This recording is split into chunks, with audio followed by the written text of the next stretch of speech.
Hello sir. मैं TPT4 discuss करने जा रहा हूँ। ठीक है, देखिए TPT4 टॉपर टेस्ट पेपर है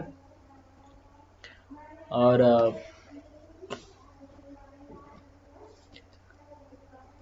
इसमें जितने क्वेश्चन है सब बहुत अच्छे क्वेश्चन है। कॉन्सेप्चुअल क्वेश्चन, कॉन्सेप्चुअल नहीं, बहुत सारे कॉन्सेप्ट्स को मिक्स करके बनाया गया है और स्टैंडर्ड्स जगहों से लिए गए हैं।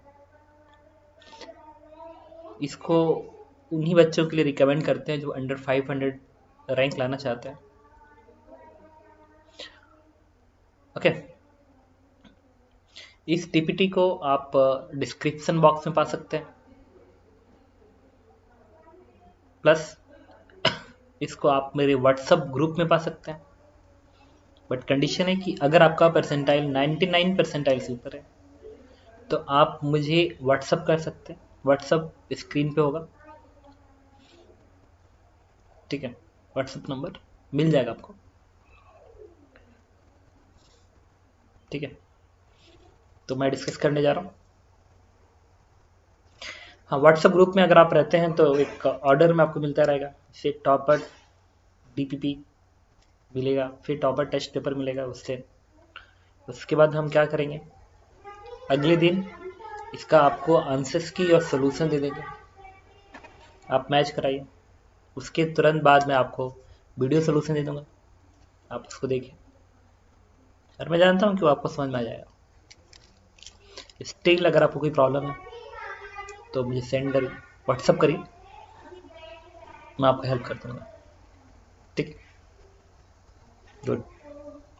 डिस्कस करते हैं। देखो इरोडो का प्रॉब्लम है। क्वेश्चन नंबर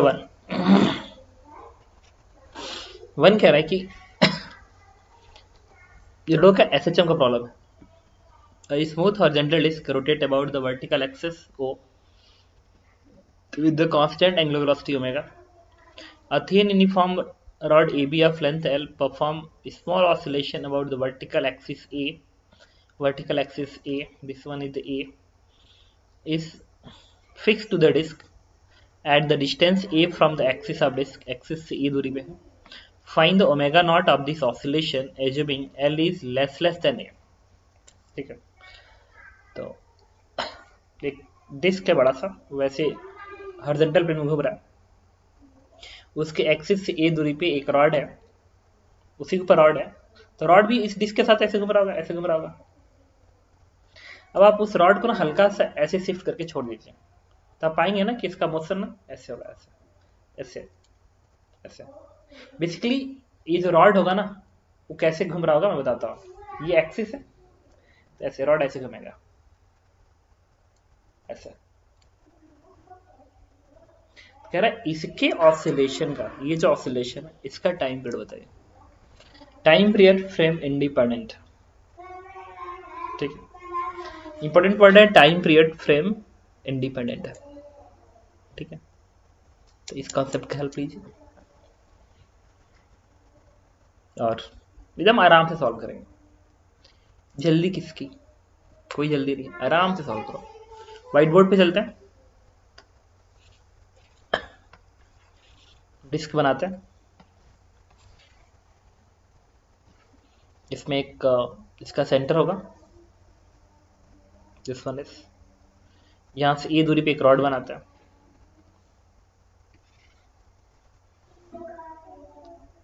बना दो।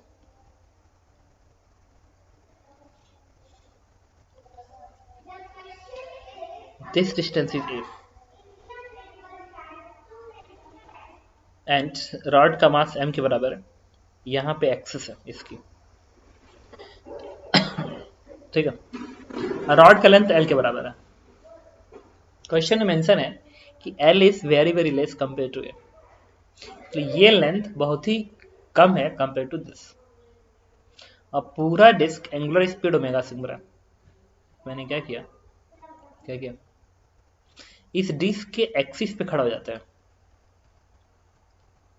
अगर कांस्टेंट ओमेगा से घूम रहा है तो आपको पढ़ाया जाता है कि अगर कोई रेफरेंस फ्रेम कांस्टेंट ओमेगा से घूम रहा है तो उस क्वेश्चन को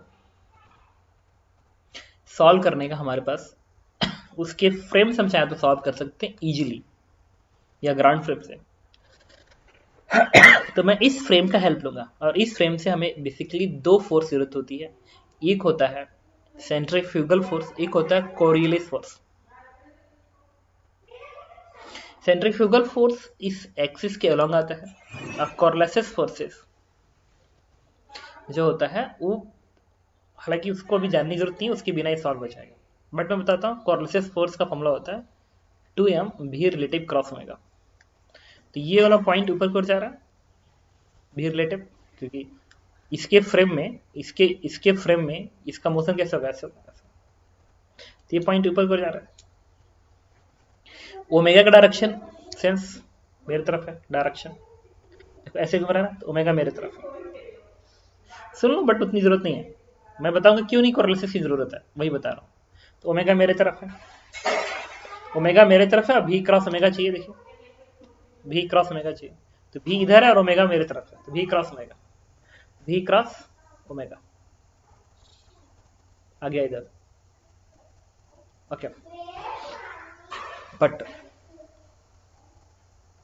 तो आ गया भी क्रॉस ओमेगा, उसका डायरेक्शन भी इधर ही आ रहा है, ऐसे ही आ रहा है। सेंट्रीफ्यूगल भी इधर ही है, लेकिन एक बड़ा इंपॉर्टेंट वर्ड है, पता है, ये कोरियोलिस है, सेंट्रीफ्यूगल होता है M R omega square. R की जगह पे ये है M R into omega square, क्योंकि ये जो लेंथ एल है ना, length L, it is very very small compare to ये। मेंशन है ना, L is very very small compare to A, एकदम ध्यान से सुनते जाना, L is very very small compare to A. तो एम आर ओमेगा स्क्वायर, और इसकी जो रिलेटिव वेलोसिटी बनेगी इस पॉइंट की, दैट इज भी relative, that is R omega, और आर बनेगा ये एक्सिस से दूरी, ये दूरी एक्स है, बट एक्स तो एल से कम होगा, क्योंकि ये तो खुद ही एल के बराबर, यहां से लेके यहां तक एल है, एक्स तो एल से कम होगा। इसका मतलब ये बनना चाहिए 2m x into omega square, भी आर की जगह पे एक्स ओमेगा, और वो भी ओमेगा ओमेगा स्क्वायर नहीं बनेगा, पता है क्यों? क्योंकि ये तो भी इसका वाला ओमेगा होगा, ये दूसरा ओमेगा है, तो बनेगा x omega into omega not. लेकिन क्वेश्चन में कह रहा है कि जो ए है, ये बहुत ज्यादा है एल से, तो ये अगर एल से ज्यादा है तो ए एक्स से भी बहुत ज्यादा होगा, तो ए एक्स से भी बहुत ज्यादा होगा। ठीक है, तो मैं तुम कह सकते हो कि ये जो क्वांटिटी है ना, this is very very high compare to this one, this one. मतलब तुम इसको नेग्लेक्ट कर सकते हो, इसको नेग्लेक्ट कर सकते हो। तो यहाँ पे कोरियोलिस को नेग्लेक्ट कर दिया गया, कोरियोलिस को नेग्लेक्ट कर दिया गया। इसका मतलब सारा का सारा क्वेश्चन किससे सॉल्व होगा, सेंट्रीफ्यूगल से सॉल्व हो जाएगा। तो मैं इसके फ्रेम पे जाऊंगा, तो इसके फ्रेम पे जाऊंगा, तो इसके रॉड के सेंटर ऑफ मास पे, रॉड के सेंटर ऑफ मास पे मैं एक फोर्स दिखाऊंगा, सेंटर ऑफ मास पे,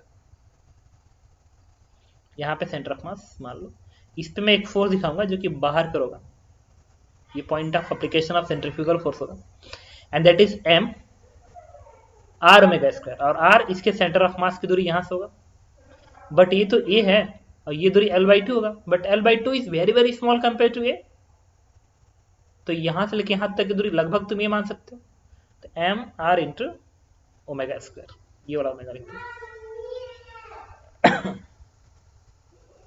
अब पूरे फ्रेम में पता क्या हुआ, इसके फ्रेम से देखने पे ये डिस्क रुका हुआ नजर आएगा, और इस रॉड पे सिर्फ ये फोर्स नजर आएगा। अब इसको ना, इसको सही से देखो, इसको अगर तुम इधर से देखोगे ऐसा, तो पता है ये डायग्राम को तुम ऐसे भी चाहो बना सकते हो, ऐसे इस तरीके से कि एक एक्सिस है, ये वाला है, यहाँ पे रॉड का मास सेम, लेंथ एल, और सेंटर ऑफ मास पे सेंट्रीफ्यूगल फोर्स काम कर रहा है इतने का, एम ए ओमेगा स्क्वायर का। आपको पता है ये तो एकदम वैसे ही क्वेश्चन हो गया फिजिकल पेंडुलम जैसा, कि ऐसा एक्सिस होता है और एम जी यहाँ पे होता है, अब पूछता है टाइम पीरियड होता है, ये फिजिकल पेंडुलम का टाइम पीरियड ऐसे, तो 2 pi root I upon M G, G M का ये वाला कंपोनेंट जी होता है, इसी से कंपेयर कराओ इसको, तो m का ये वाला कंपोनेंट ए ओमेगा स्क्वायर, तो m omega square m g LCM लिखेंगे। What is the time periods? 2 pi root I इस एक्सिस का moment of inertia ml square by 12, ml square by 3, तो आई m और ये ए ओमेगा स्क्वायर और LCM centre of mass की axis से दूरी दैट इज l/2, तो वैल्यू इज 2 पाई, ये 2 का टर्म ऊपर जाएगा,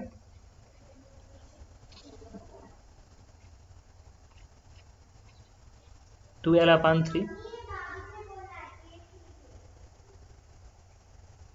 ए omega square, and this is answer.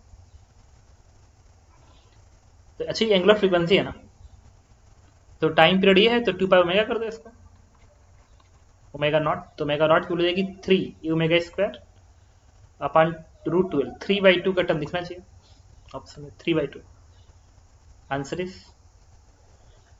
और ए ओमेगा स्क्वायर रहना चाहिए ये पार्ट। क्वेश्चन नंबर 2 पे आते हैं।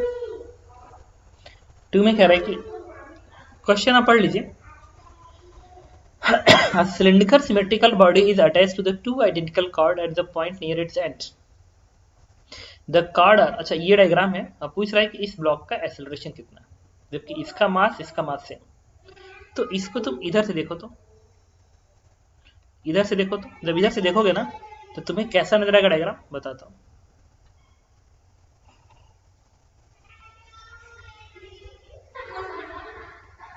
ये नजर आएगा आपका,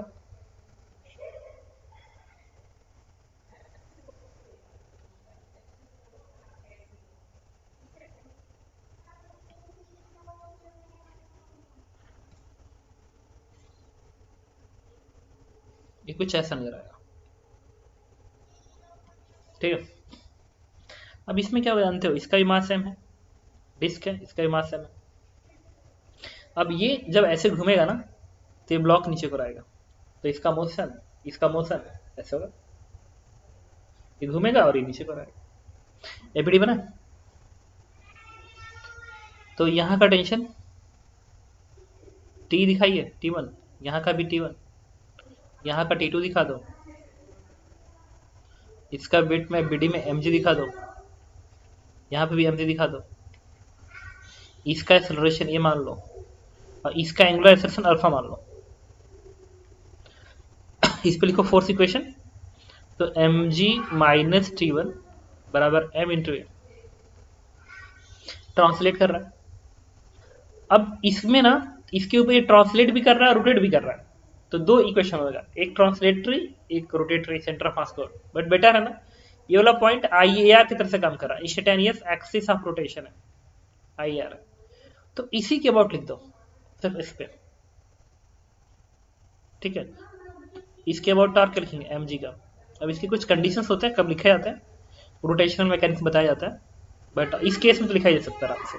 तो mg इंटू ये दूरी, ये टॉर्क है, और T1 का टॉर्क किसके about plus T1 into are बनेगा, और T2 उसी से पास करें तो torque 0 equal to I alpha, disc का आई सेंटर ऑफ मास के about mr square by 2 and parallel axis theorem then 3/2 mr square into alpha. अब लगाएंगे इस पॉइंट का जो एक्सेलरेशन होगा और इसका एक्सेलरेशन इक्वल आएगा, तो ये बराबर क्या लिखोगे आर अल्फा, और आर यहाँ से लेके यहाँ तक की दूरी है ना, IAR से इसकी दूरी होगी, ये आर है ये आर है, दैट इज 2r, तो इसका टेंजेंशियल एक्सेलरेशन और इसका एक्सेलरेशन इक्वल हो जाएगा, तो इसका टेंजेंशियल होगा 2r अल्फा। इसका मतलब जहां पे r अल्फा है वहां पे a/2 लिख सकते हो, यहाँ से r कट दो, ये बनेगा mg plus T1 3/2 m r alpha की जगह पे a/2। अब इस इक्वेशन को इसमें जोड़ दो, तो T1 से T1 कटेगा, mg प्लस mg 2mg, ये बनेगा 3/4 और प्लस 4 ये बनेगा 7/4 mm। अच्छा जहां पे ma है, अब इस इक्वेशन को यूज करने जा रहा हूं, mg माइनस T1 बराबर ma, और एम ए की जगह पे क्या लिख सकते हो, 4 इधर भेजो, दैट इज 8 mg/7। इससे T1 की वैल्यू क्या आ गई, इधर भेजो, तो दिस वन इज -mg/7। इसका मतलब ये जो टेंशन है नेगेटिव बन गया, ये टेंशन नेगेटिव बन गया। टेंशन नेगेटिव होना इस बात को कंफर्म कर रहा है कि रस्सी को स्लैक होना पड़ेगा। रस्सी स्लैक होगी तो इस ब्लॉक का एक्सेलरेशन क्या आ जाएगा, जी, फ्री फॉल करेगा ना। अगर टेंशन जीरो हो गया, ये टेंशन जीरो हो गया, तो नेगेटिव टेंशन तो पॉसिबल नहीं है। नेगेटिव टेंशन कंफर्म कर रहा है कि रस्सी स्लैक हो जाएगी, स्लैक होगी, टेंशन जीरो, तो इस ब्लॉक का एक्सेलरेशन जी हो जाएगा। तो आंसर इज जी। बट इसमें पता है क्या हो रहा होगा, ये ऐसे घूम रहा होगा, ये तेजी से भाग रहा होगा, ये वाला ब्लॉक भाग रहा होगा। इस पॉइंट का टेंजेंशियल एक्सेलरेशन कितना होगा, टू ज्यादा होगा कंपेयर टू इसके, इसका टेंजेंशियल एक्सेलरेशन इससे ज्यादा होगा। ओके, ठीक है।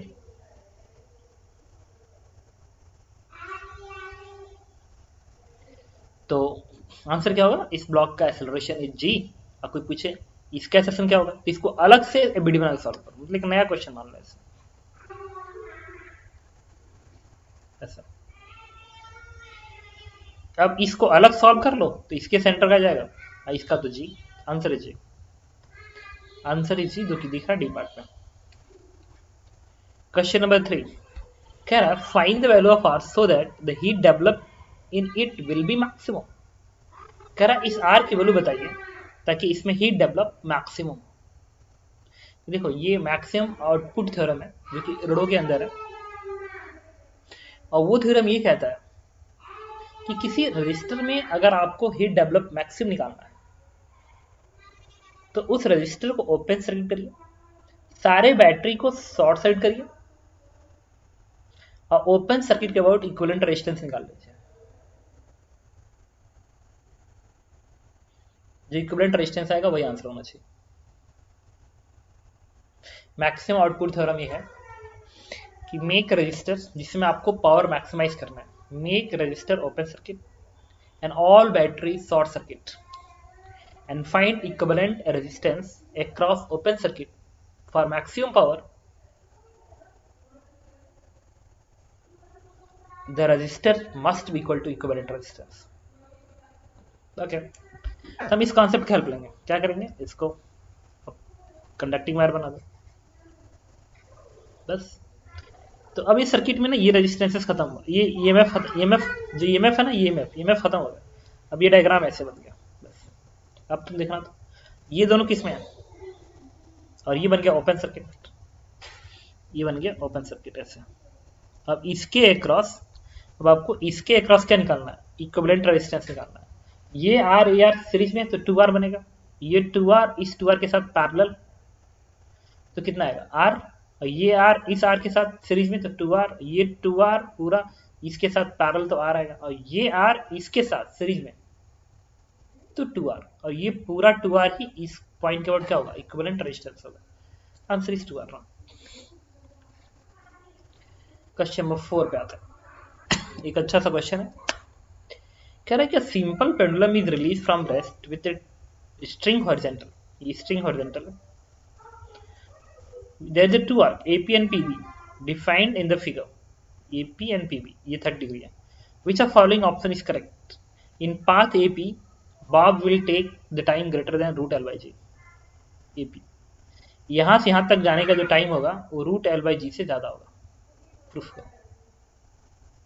चलो देखते हैं क्वेश्चन नंबर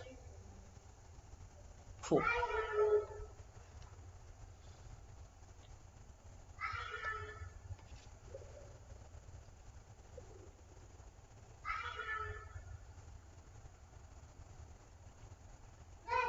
इस तरीके से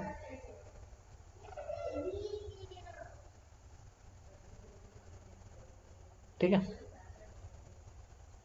अब पार्टिकल्स यहाँ पे और ये स्ट्रिंग है,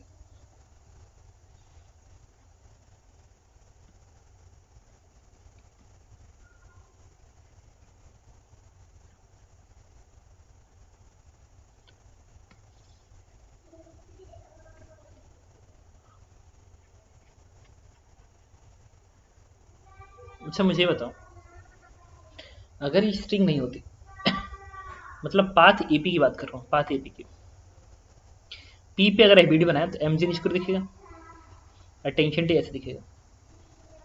यहाँ पे एबीडी बनाओगे तो एम जी ऐसे दिखेगा, टेंशन टी ऐसे दिखेगा। वाई डायरेक्शन के एक्सेलरेशन की बात करते हैं पाथ एपी में। अच्छा बताओ, यहाँ पे अगर वाई डायरेक्शन की बात करें इस डायरेक्शन की, तो वाई में जो नेट फोर्स डाउनवर्ड आएगा एम जी, ये वाला एंगल अगर मान लीजिए थीटा है, तो टी कॉस के ऊपर जाएगा, तो नीचे का एक्सेलरेशन क्या बनेगा, M G minus T cos theta बराबर मास इंटू ए, वाई में एक्सेलरेशन, तो वाई का एक्सेलरेशन क्या आ गया, मास से डिवाइड कर दो, G minus T upon M into cos theta. इसका मतलब यहाँ पे जो एक्सेलरेशन है वाई का वो जी से क्या है, कम है, क्योंकि माइनस लग गया ना, acceleration is less than ji.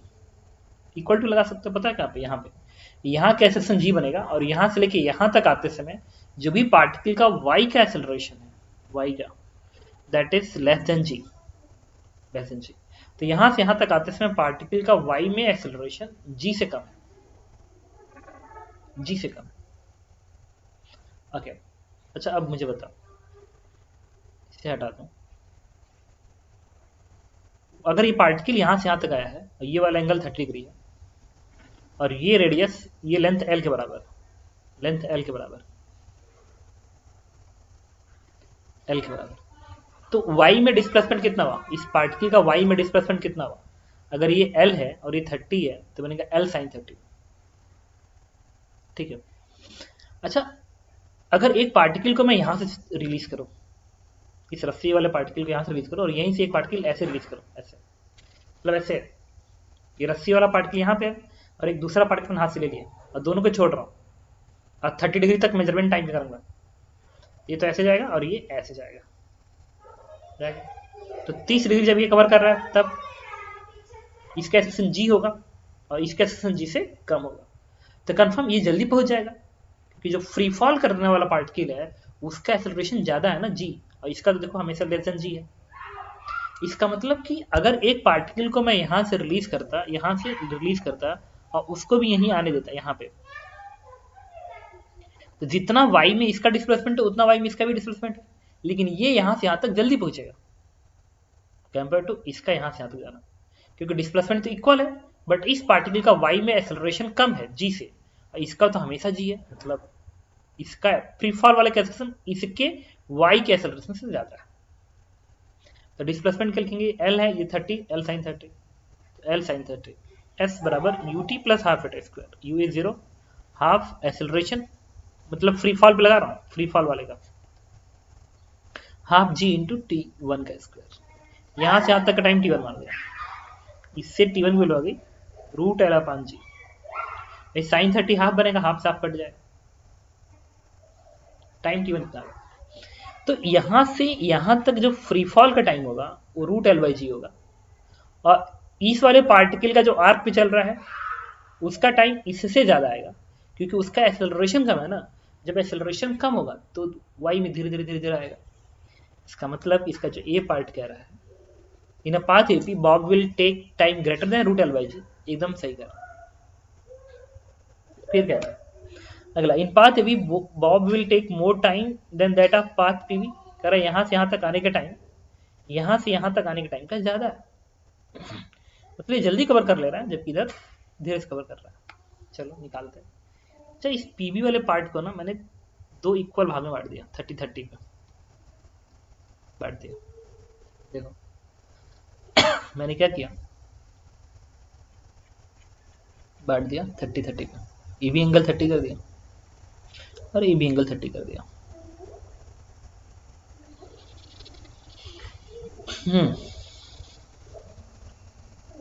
Okay अभी क्या हुआ था कि नेटवर्क चला गया था इसलिए दोबारा बनाना पड़ रहा।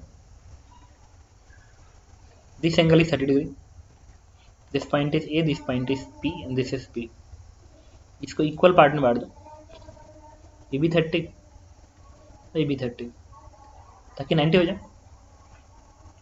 अच्छा इसको सी बोल लो। अच्छा बताओ अगर ये पार्टिकल यहां से यहां तक आया होता तो यहाँ पे जो वेलोसिटी होती, यहाँ पे जो वेलोसिटी होती वो कितनी आती, इस पार्टिकल वेलोसिटी। लगा दो वर्क करती थ्योरम से यहाँ से यहाँ तक, यहाँ से यहाँ तक वर्क करती थ्योरम लगा। तो यहाँ से यहाँ तक आते वक्त एम जी कितना वर्क करेगा, एम जी इंटू ये वाली दूरी बनेगा एल साइन 30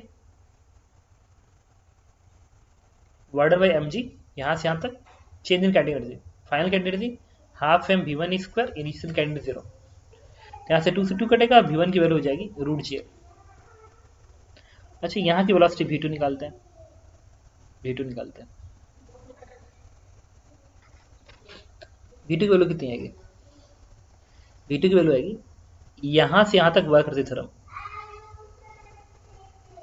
तो एम जी गॉर्डन क्या लिखोगे,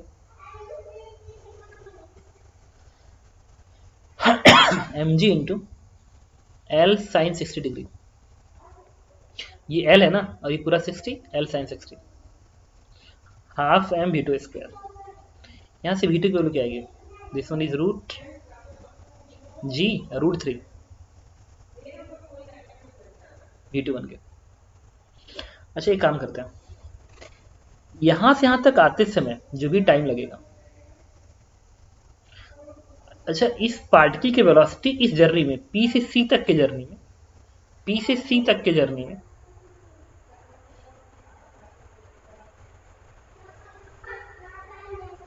एक सेकंड,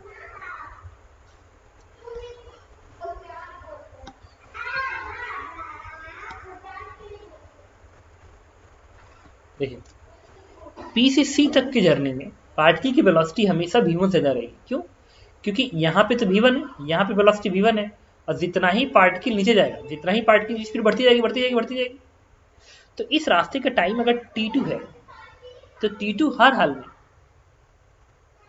कम होना चाहिए अगर मैं इस आर्क के लेंथ को इस v1 से डिवाइड कर दूं। अगर मैं pc को इस v1 से डिवाइड कर दूं तो ये जो भी टाइम आएगा वो एक्चुअल में ज्यादा होगा t2 से, क्योंकि यहां से यहां तक आने का टाइम में स्पीड इसकी लगातार बढ़ती जा रही है बढ़ती जा रही है बढ़ती जा रही है बढ़ती जा रही है। तो अगर सिंपल आर्क के लेंथ को अगर मैं v1 से डिवाइड करूं, इस आर्क के लेंथ को अगर मैं v1 से डिवाइड करूं तो जो भी टाइम आएगा वो टाइम ज्यादा आएगा, क्योंकि इसको जल्दी कवर करना है। ओके, तो this is equal to PC, PC कितना होगा, ये एल है, ये 30 डिग्री है, तो 30 डिग्री का एंगल क्या होगा पाई बाई 6, ये लेंथ बनेगा L theta, R theta, L theta, तो L into pi by 6 upon V one, V one कितना है रूट जी। सिमिलरली T3 कितना आएगा, लेस देन BC, ये BC का लेंथ कितना बनेगा, BC भी अगेन वही बनेगा भाई 30 डिग्री है ना 30 डिग्री, तो BC का लेंथ बनेगा L pi by 6 and divide by यहाँ की speed V2 that is root 3 G बन गया। इसका मतलब ये हो गया कि यहां से यहां तक आने का जो एक्चुअल टाइम होगा अगर वो t है that must be less than इन दोनों के सम, इसको इसको जोड़ दूं, इसको इसको जोड़ दूं, तो जो टाइम आएगा वो ज्यादा आएगा ना compare to T2 plus T3, और T2 plus T3 actual time है यहां से यहां तक आने का, दैट इज t। अब इसको इसको जोड़ो तो यहां से L का टर्म ऊपर जाएगा ना, तो बनेगा क्या pi by 6 plus pi by 6 root of root 3 bracket बंद रूट L बाई जी।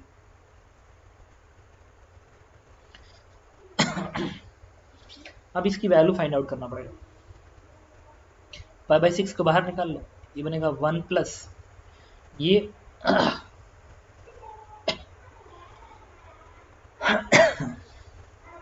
इसकी वैल्यू निकालनी पड़ेगी ना, this one is 1 upon root over root 3, इसे चेक करना पड़ेगा कि पूरी वैल्यू 1 से ज्यादा है कि कम है, 1 से ज्यादा ही कम, इसलिए क्योंकि यहां से यहां तक आने का जो टाइम है, ये जो टाइम है t1 that is greater than root L upon G से ज्यादा, यही तो निकाले थे, प्रूफ किए थे। तो ये इससे ज्यादा है और इसकी वैल्यू चेक करना वैल्यू कितनी है, इससे पता चलेगा कि ये टाइम कितने से कम होगा।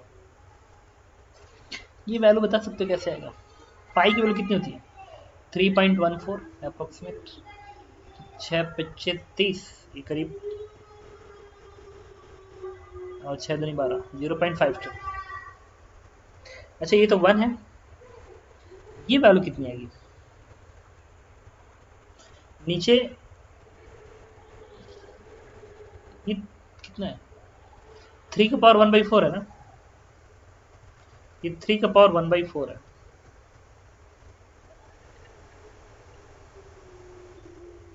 इसको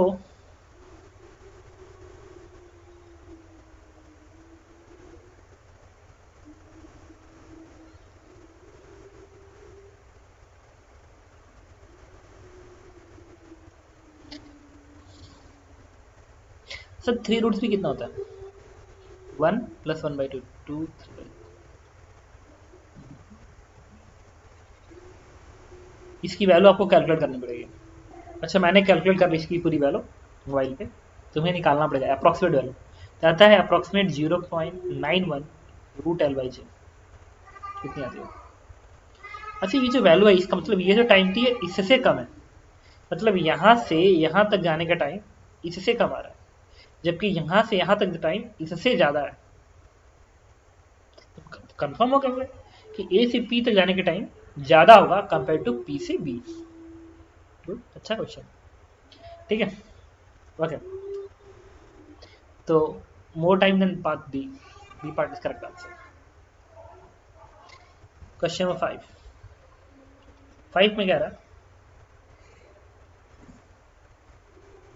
uniform rod of mass m length l each frictionless, ये है। एक बार आप इस क्वेश्चन को पढ़ लीजिए, डिस्क्रिप्शन बॉक्स अपलोड कर लेना। कह रहा है सेंटर ऑफ मास की वेलोसिटी, सेंटर ऑफ मास किस रेडियस से घूम रहा है, नेट फ्रिक्शन फोर्स कितना है इसके ऊपर, रॉड के ऊपर। ये बियरिंग है, बियरिंग है, बियरिंग, ये भी बियरिंग है, मतलब ऐसा है यहाँ पे एक बियरिंग लगा हुआ है, बियरिंग समझते हो ना, डिस्क लगा दिया इस रॉड के इस एंड पे, यहाँ पे भी एक डिस्क लगा दिया इक्वल रेडियस का, बट इसकी स्पीड ज़्यादा है इसकी कम है, तो ऐसे घूमेगा, ऐसे ऐसे, मतलब ऐसे घूमेगा, ऐसे है, इसकी स्पीड ज़्यादा है इसकी कम, तो ऐसे घूमेगा ऐसे। यही है इस तरीके से, ये एक्सिस से नहीं है, दोनों घूम रहा है ऐसे, ठीक है। चलिए व्हाइट बोर्ड पे चलते हैं। V2 V1, V2 ज़्यादा है।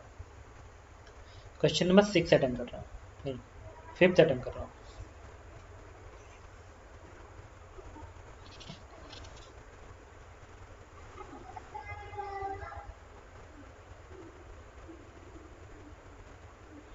यहाँ पे एक व्हील है, इसकी स्पीड V2 है, इसकी स्पीड V1 है। तो ये ना, ये एक सर्टेन रेडियस पे तो इस तरीके से घूमेगा, और ये भी सर्टेन रेडियस पे इस पे घूमेगा, बट इसकी स्पीड ज़्यादा है,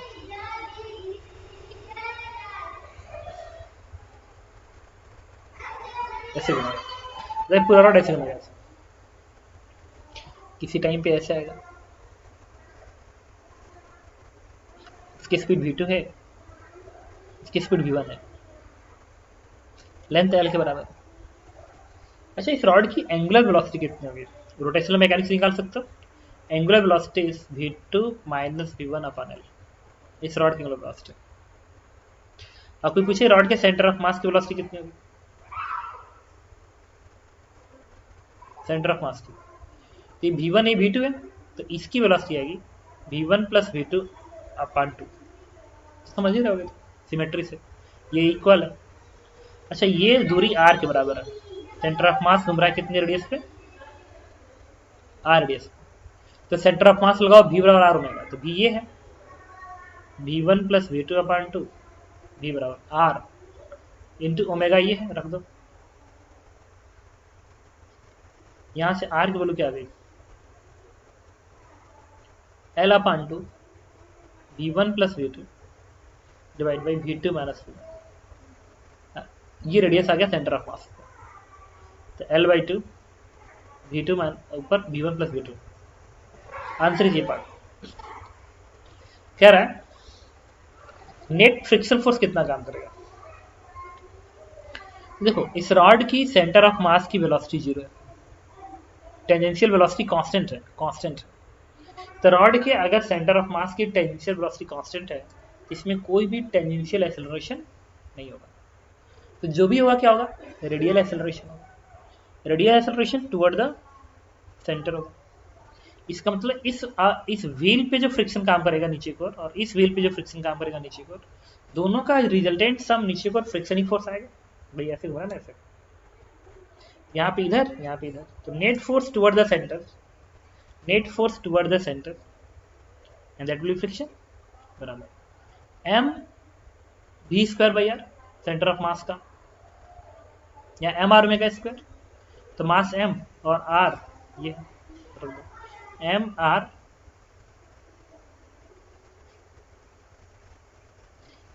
आर इंटू ओमेगा स्क्वायर, इसके स्क्वायरिंग कर लो, इससे फ्रिक्शन फोर्स की वैल्यू क्या मिलेगी? एम बाई टू ये v1 प्लस v2,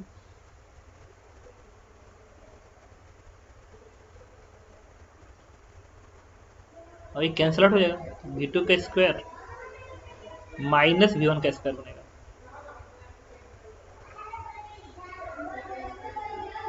अपान एल, एल का टर्म आएगा, v2 square minus v1 square upon 2l, answer is C part. Okay, question number 6 पे आते हैं। 6 में कह रहा है कि a cone with the height h and base circle of radius r is form a sector shaped sheet of paper. The sheet is such size, shape and two straight edges almost touch the slope. ये दोनों आपस में touch किया हुआ है। In this state cone is stress free, cone में कोई stress नहीं है। कह रहा है कि इस f की वैल्यू अगर इसको तुम प्रेस करते हो W से, तो कंफर्म है कि अब ये कौन है, अगर आपस में टच नहीं कर रहा, नहीं टच कर रहा है, तो थोड़ा फैलेगा ऐसे, तो तुम्हें फोर्स लगा के इसको पास करना होगा। कह रहा है कि इस फोर्स में इस डब्ल्यू में ये रिलेशन है, तो अल्फा बीटा और गामा की वैल्यू बताइए, ठीक है। तो इस पर हम लोग कुछ नहीं वर्क एनर्जी थ्योरम यूज करेंगे। पहले ये वाला एंड एक दूसरे से चिपका हुआ था, जब तुम प्रेस करोगे तो दूर जाएगा, तो दूर जाएगा तो रेडियस बढ़ेगा ना, रेडियस बढ़ेगा। तो अगर ये h डिस्टेंस नीचे है, मान लो वर्टिकल हाइट h डिस्टेंस नीचे है, and h is very very small, h is very very small, h is very very small, that is dh, dh मान लो। तो इसने कितना वर्क किया, w इंटू dh।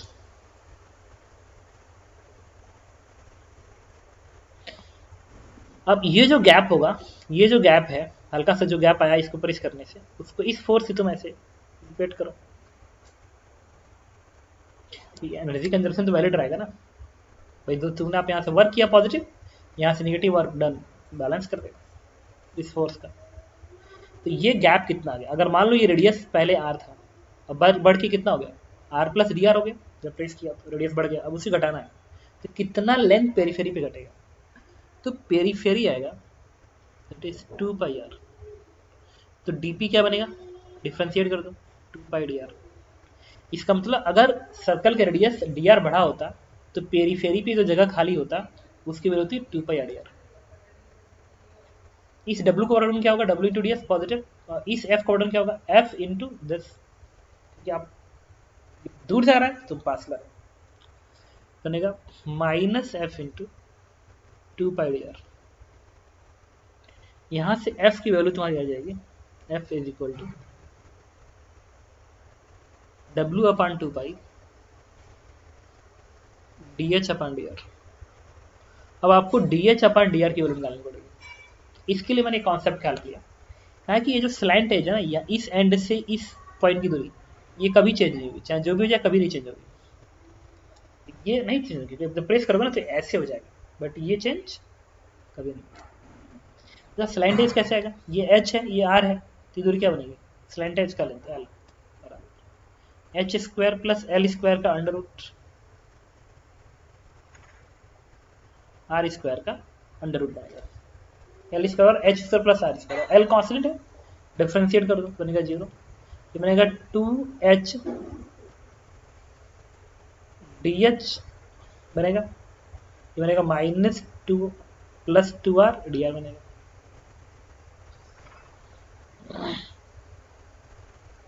अच्छा ये 0 था,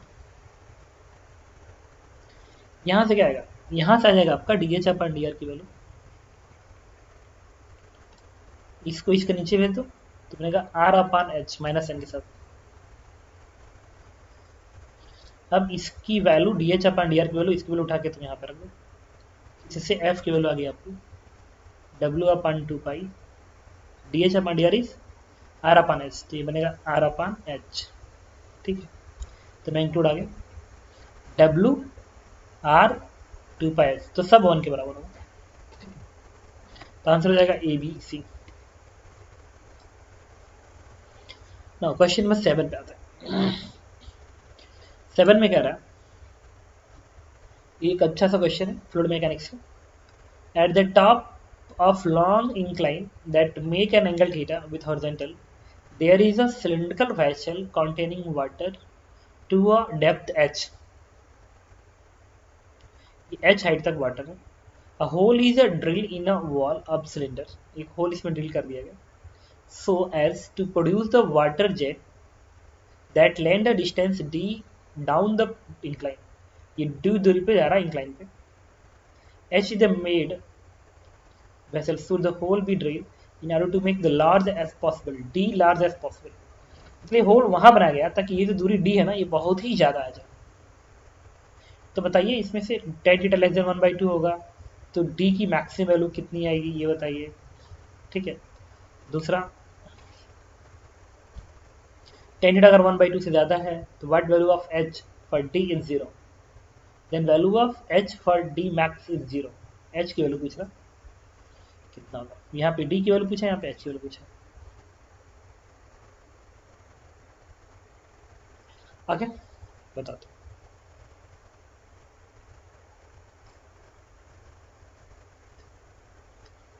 सेवन डिस्कस कर लो।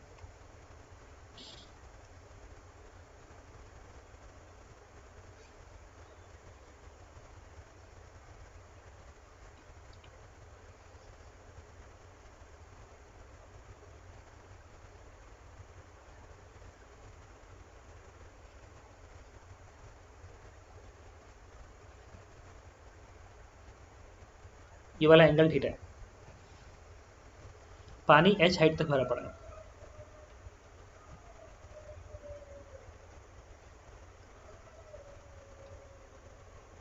आपने यहाँ पे होल बनाया स्मॉलेस्ट दूरी पे, ये पानी ऐसे गिर रहा है, ये दूरी d के बराबर है। एक हॉरिजॉन्टल लाइन यहाँ से ड्रॉ करता हूँ, ये भी एंगल क्या आएगा थीटा। तो देखो पहली लाइन जो तुम लिखोगे ये जो होल होना चाहिए ना, अगर आपको जानना है ये दूरी x से मान लो, तो x की वैल्यू कितनी आएगी इस d के टर्म में, d cos थीटा। अगर ये दूरी d है और ये एंगल थीटा है तो ये बनेगा d cos theta, d cos theta, तो x बराबर d cos थीटा। अच्छा जिस वक्त तुम्हें d को मैक्सिमाइज करना होगा, अगर तुम्हें इस d को मैक्सिमाइज करना है इसका मतलब तुम्हें x को मैक्सिमाइज करना है, अगर d को मैक्सिमाइज करना मतलब x को मैक्सिमाइज करना है। अच्छा बताओ x को मैक्सिमाइज करना है, ये तो तुम पढ़ते हो फ्लूइड मैकेनिक्स में ऐसे कि होल बनाए ये दूरी एज पॉसिबल मैक्स हो, तो याद करो इस हॉरिजॉन्टल लाइन से ये जो दूरी h आता है, ये टोटल हाइट अगर h0 है तो h जो होता है वो h0 अपान 2 के बराबर आता है। और दूसरा इस x की वैल्यू जो गेन होके आती है मैक्स वैल्यू वो इसी h0 के बराबर आती है, याद आ रहा है। हॉरिजॉन्टल लाइन अंडरलाइन है, हॉरिजॉन्टल लाइन अंडरलाइन है, हॉरिजॉन्टल लाइन, हॉरिजॉन्टल लाइन से जो दूरी है होल की वो पानी के टोटल हाइट के हाफ के बराबर होना चाहिए। अब मैक्सिमम रेंज कितना आना चाहिए तो h0 आना चाहिए। उन्होंने ऑप्शंस में देखो क्या कर पूछा, पहला tan theta is less then 1/2, तो मैक्सिमम वैल्यू ऑफ d, इस d की मैक्सिमम वैल्यू दिस वन। अच्छा, डी को मैक्सिमम निकालना मतलब एक्स का मैक्सिमम निकालना, तो एक्स का मैक्सिमम निकालना, तो इस एक्स की मैक्सिमम वैल्यू अगर वो डी कॉस थीटा है तो डी कॉस थीटा की वैल्यू किस बराबर होगी? डी कॉस थीटा बराबर होगा यहाँ से लेके यहाँ तक की दूरी ना, ये पूरा इस हॉरिजॉन्टल लाइन कहा था अभी, अंडरलाइन है हॉरिजॉन्टल लाइन, इस हॉरिजॉन्टल लाइन से ऊपर की पूरी दूरी है, तो ये तो दूरी एच है। अच्छा, अगर ये डी है और ये थीटा है तो क्या बनेगा? D sine theta. इससे डी की मैक्सिमम वैल्यू क्या आ गई? इसको इधर भेज दो तो बनेगा H upon cos theta minus sine theta. मतलब इस डी की जो मैक्सिमम वैल्यू आएगी, इसकी जो मैक्सिमम वैल्यू आएगी वो आएगी इतनी। ये ऑप्शन में तो दिख रहा है फिलहाल, ये ऑप्शन में, लेकिन एक प्रॉब्लम है, ये क्या है? टेन थीटा 1/2 से कम क्यों कह रहा है?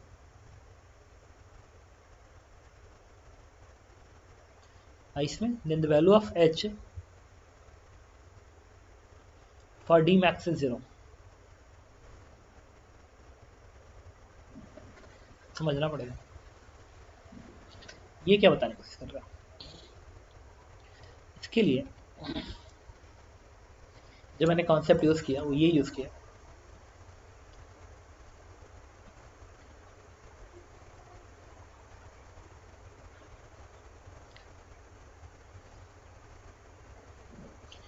यहां से लेके हॉरिजॉन्टल लाइन से दूरी उतनी ही दूरी, यहां से लेके यहां तक की बीच की दूरी वो हमेशा इससे तो ज्यादा ही होना चाहिए। क्यों? सुनना, होल की जो दूरी होनी चाहिए इस सरफेस से वो हमेशा इससे ज्यादा होना चाहिए ना। नहीं ज्यादा होगा तो क्या ये हवा में आ जाएगा क्या? होल तो इसी के ऊपर जाना चाहिए। मतलब ये है कि एक कंडीशन हर हाल में होल्ड होना चाहिए, वो ये कि H plus D sine theta must, H plus D sine theta, वो तो डी साइन थीटा ज्यादा होगा ही अगर इसमें ऐसे लिखेंगे तो। एक और चीज सुनना, यहां से लेके यहां तक की दूरी का आधा ही तो ये दूरी है। यहां से लेके यहां तक की दूरी कितनी आएगी? That is capital H plus D sine theta का हाफ, एच प्लस ये बनेगा डी साइन थीटा, अगर ये डी है तो बनेगा डी साइन थीटा, इसका जो हाफ होगा, हाफ मतलब ये दूरी, वो हर हाल में इससे ज्यादा आना चाहिए, इससे, ताकि होल ऊपर बना जा सके। ये कंडीशन होल्ड करेगा तभी जाके ये आंसर आएगा, तभी जाके ये वाला आंसर, इस आंसर को आने का कंडीशन ये है, ये कंडीशन कि यहां से लेके यहां तक की दूरी का आधा इससे तो ज्यादा होना चाहिए, और अगर नहीं ज्यादा हुआ तो वो आपको यहां बनाना पड़ेगा एकदम बाउंड्री पे, बाउंड्री पे। तो इसकी वैल्यू कितनी आएगी अभी बताता हूँ क्यों। ये तो कंफर्म जो मैं लिख रहा हूँ तो सही तो समझ रहे होगे, तो that is 2d sin theta, this means h is greater then d sin theta, ये होल्ड करना चाहिए। और h की वैल्यू कितनी आ रही है? यहाँ से h की वैल्यू इस d के साथ हम मैक्सिमम भी तो सॉल्व कर रहे हैं, h की वैल्यू उठा के ये वैल्यू यहाँ पर रख दो, ये कितना आएगा? That is d cos theta minus sine theta should be greater then d sin theta. यहाँ से बनेगा cos theta is greater then sin theta, इधर तो 2 sin थीटा, इसको इधर that is 1 upon 2 is less then tan theta. मतलब tan theta अगर less than 1/2 है, इस कंडीशन में है कि tan थीटा अगर लेस देन 1/2 तब जाके ये कंडीशन होल्ड करना चाहिए। तो tan थीटा ये पार्ट इज करेक्ट ऑप्शन। लेकिन अगर ये कंडीशन होल्ड नहीं किया, कंडीशन अगर ये आ गया कि tan theta is greater then 1/2 तो क्या होता? तब ये कंडीशन यहाँ पे उल्टा हो जाता ना, तो तुम इक्वालिटी में क्या लिखती? ये लिखते, तब ये लेस आ जाता, ये लेस आ जाता ना, ये तो लेस आ जाता। इसका मतलब है कि यहां से लेके यहां तक की दूरी में होल वहां मारेंगे ताकि ये एक्स मैक्सिमम हो, वो दूरी डी साइन थीटा से कम होनी चाहिए, कम होनी चाहिए। तो ये डी है, डी साइन थीटा ये है, तो कम होनी चाहिए, कम आ रही है। इस कंडीशन पे, इस कंडीशन पे जो हाफ डिस्टेंस है h plus D sine theta का हाफ, वो डी साइन थीटा से कम आ जा रहा है। इसका मतलब ये है कि अगर टेन थीटा 1/2 से ज्यादा है तो आपको इस पूरे कॉलम में आपको होल वहां मारना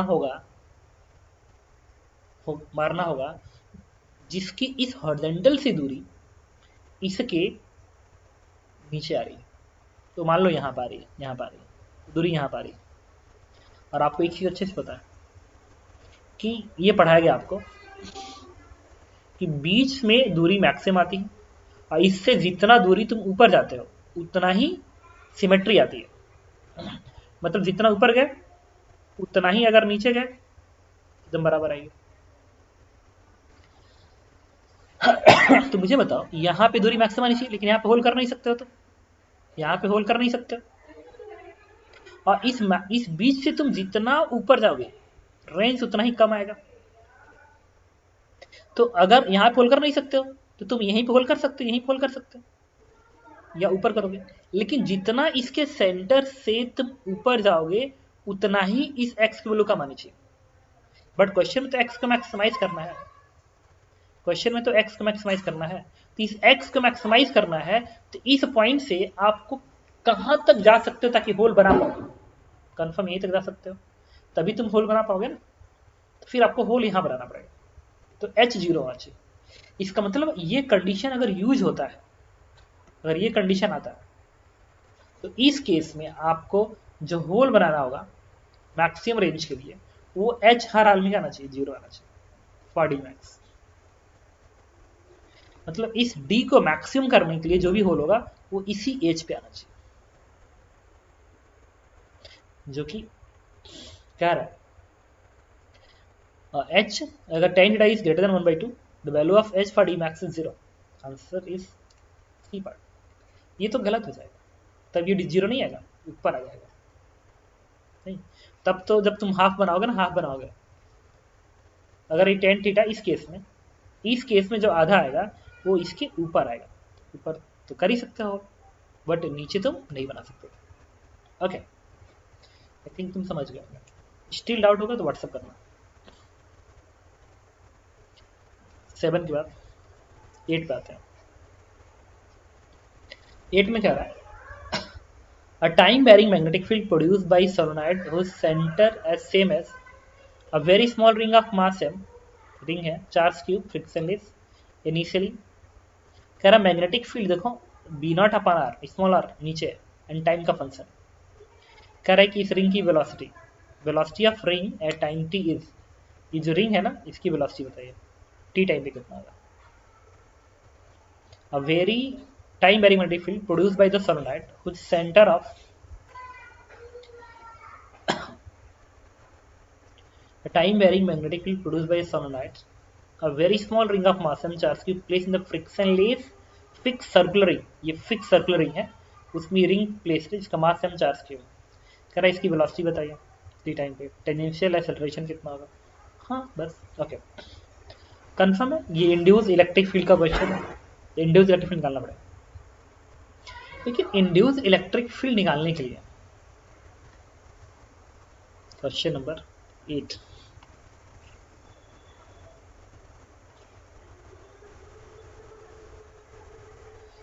जो रिंग है यहाँ पे इंड्यूस इलेक्ट्रिक फील्ड निकालना है, तो आप वो वाला फॉर्मूला नहीं लगा सकते हैं। इंड्यूस इलेक्ट्रिक फील्ड फॉर्मूला होता है अंदर वाले वेरिएबल R/2 dV/dt। ये पता है तब लगाया जाता है जब मैग्नेटिक फील्ड ओनली टाइम का फंक्शन हो, पोजीशन का फंक्शन ना हो। अंदर वाले के लिए और बाहर वाले के लिए R²/2R इंटू dV/dt आता है। ये फॉर्मूला तभी वैलिड है जब magnetic field is only function of T. यहाँ तो मैग्नेटिक फील्ड R और T दोनों का फंक्शन है, तभी नहीं लगाएंगे। अब ये जहां से प्रूफ किया गया था उस बेसिक कॉन्सेप्ट का यूज करेंगे, ठीक है। बेसिक कॉन्सेप्ट यूज करेंगे। तो मैग्नेटिक फील्ड का फंक्शन है B naught upon small R into T. तो क्या करेंगे, इंटीग्रेशन का हेल्प लेंगे।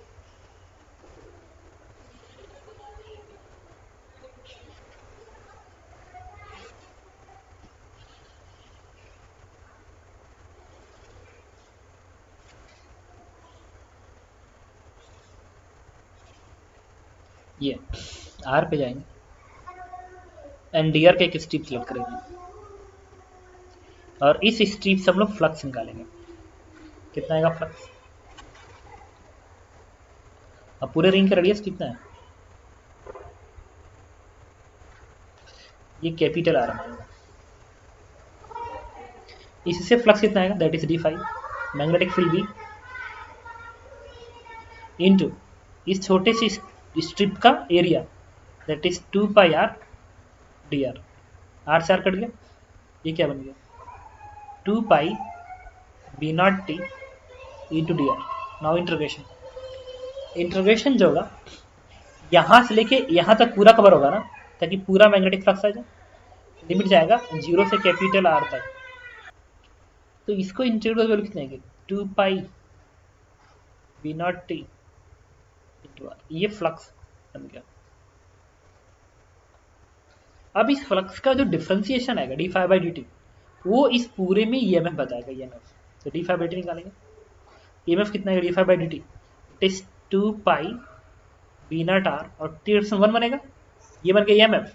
ईएमएफ होता है induce electric field into 2 pi capital R. इधर ही आर है ना, तो 2 पाई कैपिटल आर। इससे इंड्यूस इलेक्ट्रिक फील्ड की वैल्यू आ गई, आर से आर कट गया, 2 पाई से 2 पाई कट गया, दैट इज बी नॉट। ये बी नॉट के बराबर आ गया। अरे ये कांस्टेंट है कोई बी नॉट, मैग्नेटिक फील्ड मत समझो इसको। बी नॉट आ गया।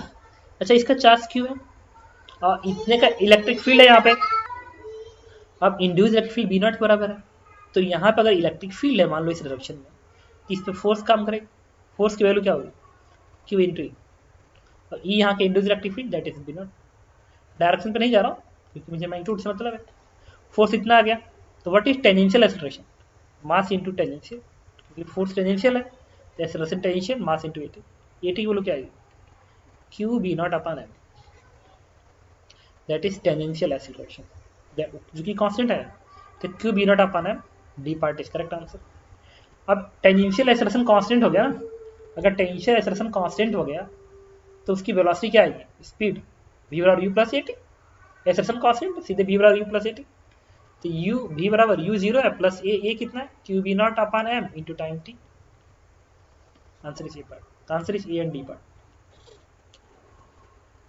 क्वेश्चन नंबर 9 देखो 9 इरडो का क्वेश्चन है, ठीक है, उसके हेल्प से बनाया गया। कह रहा square loop of side length L and carrying current carrying I. इसमें करंट आई फ्लो कर रहा है। So in the figure which of following is correct? The magnetic field in the region x बराबर लेस देन 0। ये x axis है, y axis, इसके इस side में मैग्नेटिक फ्लक्स इसके बराबर है। वही पूछा कितने का मैग्नेटिक फ्लक्स होगा। क्वेश्चन नंबर 9 के लिए हम व्हाइट बोर्ड पे चलते हैं।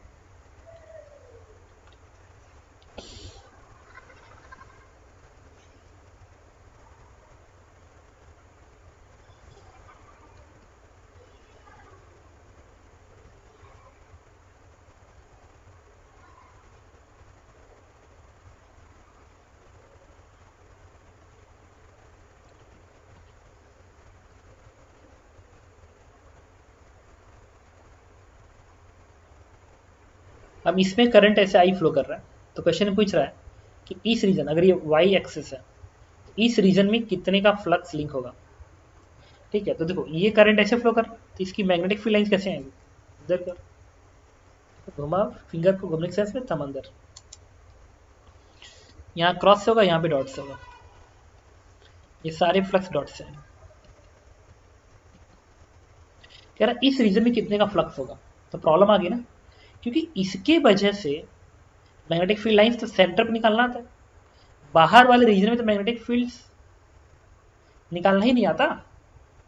तो जब भी ऐसा क्वेश्चन तुम्हारे सामने जनरेट हो कि मैग्नेटिक फील्ड कैलकुलेट करना ही पॉसिबल नहीं हो, तो कहीं ना कहीं बताता है कि take the help of mutual inductance. Mutual inductance का आपको हेल्प लेना है, तो उसी का आप हेल्प लीजिए। मैंने मान लिया यहाँ पे ये एक वायर रख दिया, काल्पनिक वायर मान लिया, यहाँ पे काल्पनिक वायर जिसमें करंट आई फ्लो कर रहा है, मान लिया आई नॉट मान लिया। अब और ये जो है इसकी बेंडिंग ना इधर है, इस रीजन में मान लिया, ऐसे बेंडिंग है, इस तरीके से ऐसे। तो अगर एक स्ट्रेट वायर है ऐसा जिसकी बेंडिंग इधर है, तो उसका रेडियस क्या मानोगे? Approximate infinite. तुम इधर बोलो या इधर बोलो, final answer will be same, ठीक है। तो लेकिन अब मैंने बेंडिंग इधर मान लिया, तो ये वायर ऐसा है जिसका रेडियस इन्फिनिट है, इन्फिनिट लेंथ का वायर, रेडियस इन्फिनिट, इन्फिनिट मान लिया। अब अगर मैं क्या करूं, इसको अगर डायग्राम बनाएंगे तो लगभग ऐसा नजर आएगा इस तरीके से। तो कह रहा है कि इस रीजन में कितना फ्लक्स लिंक करेगा, मतलब इस रीजन में कितना फ्लक्स लिंक करेगा, मतलब इसमें कितना फ्लक्स लिंक करेगा। तो अगर मैं इसका म्यूचुअल इंडक्टेंस निकाल लूं, और कोई कह रहा है इसमें करंट आई फ्लो कर रहा है, बस ये इससे कितना फ्लक्स लिंक करेगा इससे, तो जो फ्लक्स होगा कुछ और नहीं होगा, म्यूचुअल इंडक्टेंस इनटू आई से आएगा इसका फ्लक्स। एम निकालने के लिए मैंने दूसरा हेल्प लिया। एम निकालने के लिए मैंने क्या किया, इसमें करंट फ्लो करवाएंगे, इसका फ्लक्स लिखेंगे, फिर एम निकाल लेंगे। एम इस पर डिपेंड नहीं करता है कि करंट इसमें फ्लो कर रहा है कि इसमें कर रहा है, फिर सॉल्व कर देंगे। तो इसमें करंट आई नॉट फ्लो करवाया, इससे फ्लक्स लिखेंगे, इंटीग्रेट करना पड़ेगा, एक्स पे जाके डीएक्स को स्ट्रिप लिया। तुम समझ रहे होगे, नहीं समझ में आएगा बताना प्लीज। इससे फ्लक्स कितना आएगा, magnetic field mu naught I not divide by 2 pi x, mu naught I not divide by 2 pi x, यहाँ का फील्ड इंटू ये वाला एरिया, ये लेंथ एल के बराबर है, स्क्वायर है ये भी लेंथ एल होगा, ये dx है, तो क्या बनेगा L into D x. Now integration, integration की लिमिट यहाँ से लेके यहाँ तक चलेगा। तो अगर ये ओरिजिन है तो यहाँ का कोऑर्डिनेट ए बनेगा, और यहाँ कोऑर्डिनेट ये ए है, ये एल, ए प्लस एल बनेगा, A to A plus L. इससे फ्लक्स की वैल्यू क्या मिलेगी, that is mu naught I naught L divide by 2 pi dx upon X, L N X limit रखेंगे, बनेगा L N A plus L divide by L, और इसी को m into I not कर दो, म्यूचुअल इंडक्टेंस भाई flux इसका निकालने का दूसरा तरीका m इंटू आई, इससे m आ गया, mu naught L divide by 2 pi L N A plus L upon A बनेगा, और इस करंट आई को इसे मल्टीप्लाई कर दो, आ गया इसका फ्लक्स। तो आंसर क्या होगा, mu naught I L upon 2 pi L N A plus L upon L. Answer is part.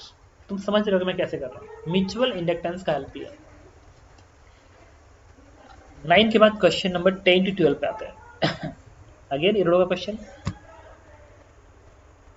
ये जो पॉइंट है ना इसकी वेलोसिटी कांस्टेंट है, दैट इज v0। पढ़ लेना क्वेश्चन लिखा हुआ, a small body m tied to the non-extensible over horizontal surface, the other end of the thread is drawn to hold with the constant velocity that is v0 मान लिया। if the thread tension is a function of distance r between the body is whole is this one, at r naught the angular velocity of thread is omega naught। तो बताइए tension की value कितनी होगी, इस रस्सी में tension कितना होगा, ठीक है। ओके देखिए,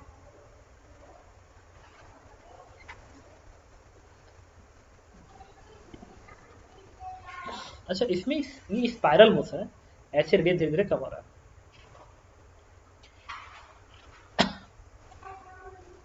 स्पाइरल मोशन में किसी भी पॉइंट पे जो एक्सेलरेशन होता है, अगर ये रेडियस आर है, सेंटर से दूरी आर है, रेडियस नहीं, इस पार्टिकल की सेंटर से दूरी आर है, एंड वेलोसिटी ऐसे होगी v नॉट 90 डिग्री, ये 90 पे नहीं होगा, ये टेंजेंशियल वेलोसिटी है, ठीक है। टेंशियल, हाँ बिल्कुल, जो पाथ होगा, जिस पाथ के कवर कर रहा है, ये जिस पाथ को कवर कर रहा है उस पाथ की टेंशियल वेलोसिटी दूरी आर है। तो इस पार्टिकल का जो एक्सेलरेशन होता है उसकी value toward the centre radial acceleration is r omega square minus D square r by dt square होता है। ये एक्चुअल एक्सेलरेशन का फंक्शन है कि किसी भी पार्टिकल का एक्सेलरेशन, मतलब पार्टिकल किसी भी पाथ पर कवर करे, मूव करे,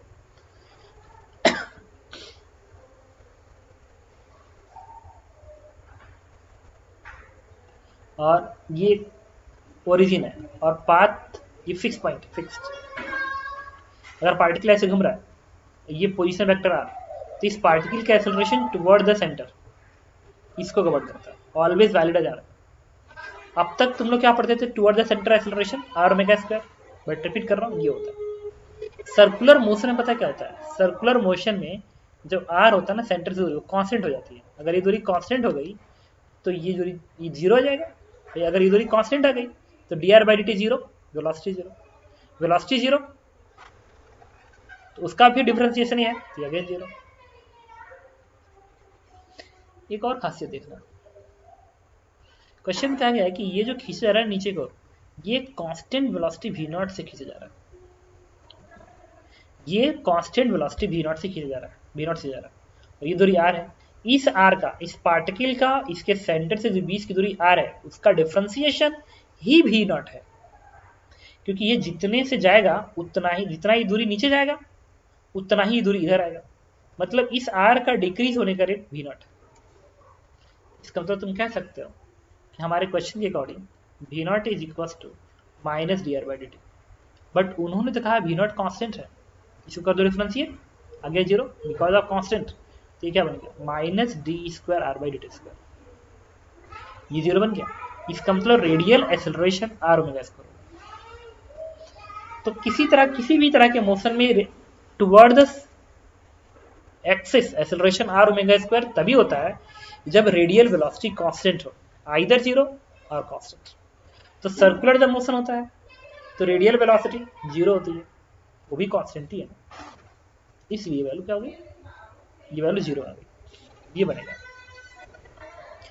अब देखो एबीडी बनाएंगे, रस्सी का टेंशन टी दिखाओ नीचे को, तो toward the centre force equation बराबर मास इनटू एक्सेलरेशन, तो पार्टिकल का मास m और टुवर्ड द सेंटर एक्सेलरेशन क्या r ओमेगा स्क्वायर, रख दिया। Question number 1। नाउ अब बात करेंगे एंगुलर मोमेंटम कंजर्वेशन की।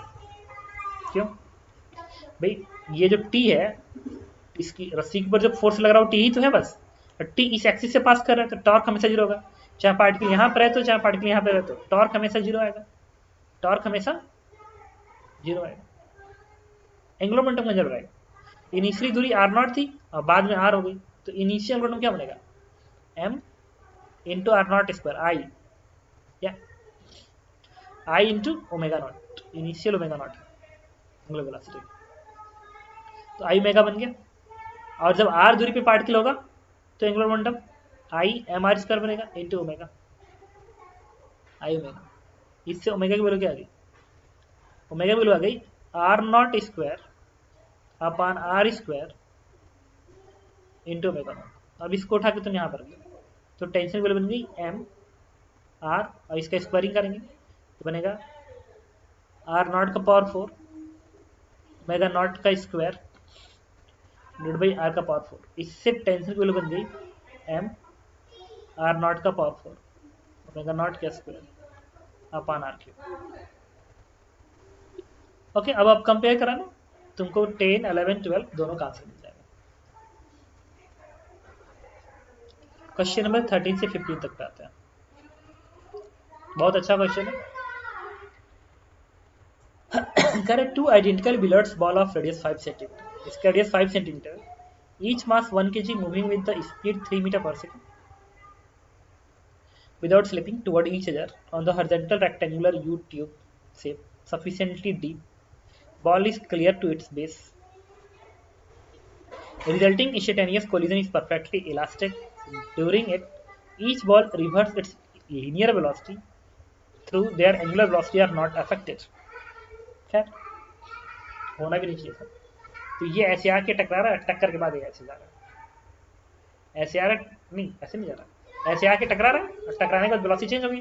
तो घूम ऐसे ही रहा था ना, ऐसे ही घूम रहा है, ऐसे घूमते हुए टकरा रहा है और फिर ऐसे, अब ऐसे भागा। सेंस नहीं चेंज हो रहा घूमने का सेंस। क्वेश्चन क्या, angular velocity not affected.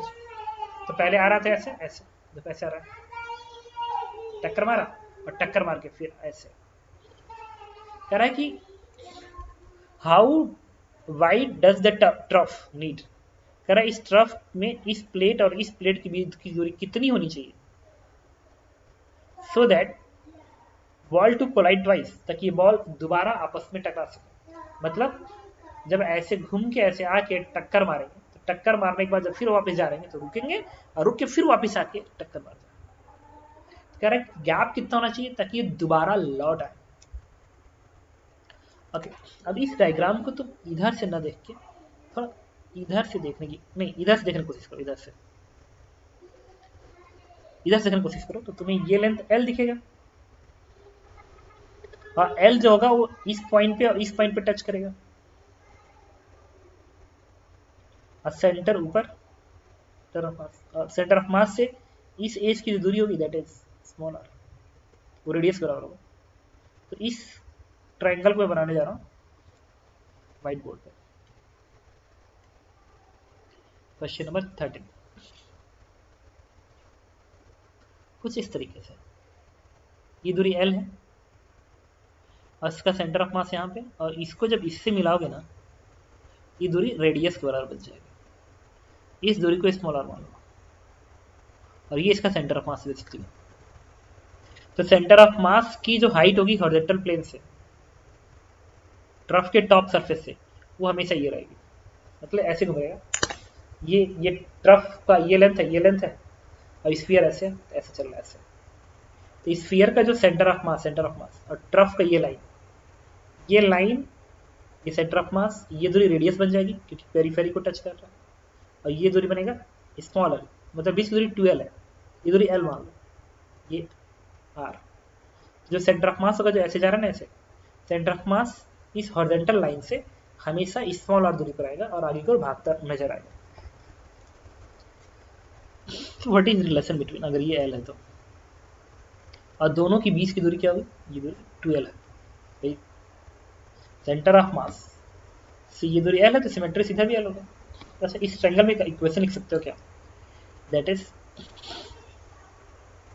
R square बराबर capital R square plus L square. इससे R की वैल्यू क्या आएगी, the root of R square minus L square. Question number 1, ठीक है। ओके, तो सेंटर ऑफ मास की जो वेलोसिटी है दैट इज v। तुम VCM कह सकते हो, दैट इज R ओमेगा। अगर सेंटर ऑफ मास की एंगुलर वेलोसिटी ओमेगा नॉट है, angular velocity omega, centre of मास तो सीधे जा रहा है, इस स्फीयर की एंगुलर वेलोसिटी अगर ओमेगा नॉट है तो स्फीयर की एंगुलर वेलोसिटी की एक्सिस ये हॉरिजॉन्टल एक्सिस ऐसे घूम रहा है, तो सेंटर ऑफ मास की वेलोसिटी किससे आएगी, v equals to R omega. और R क्या होगा, इस एक्सिस से जो ट्रफ है उसका जो सरफेस है ऊपर वाला, ये वाला सरफेस, ये वाला, इससे परपेंडिकुलर दूरी R इंटू ओमेगा करेंगे तो सेंटर की वेलोसिटी आ जाएगी। क्वेश्चन में सेंटर की वेलोसिटी उन्होंने दे रखी है कितना, 3 मीटर पर सेकेंड, VCM 3 मीटर पर सेकेंड। R की उठा कर दो, और क्वेश्चन में R की वैल्यू भी उन्होंने दे रखी है कितना है, ये रेडियस 5 सेंटीमीटर बाद में प्लेस कर लेना है, ठीक है। VCM equals to R into omega naught. अब क्वेश्चन में R की वैल्यू दिया 5 सेंटीमीटर, बाद में रख देना। Question number 1, okay. अब एक कंडीशन ये है, ठीक है,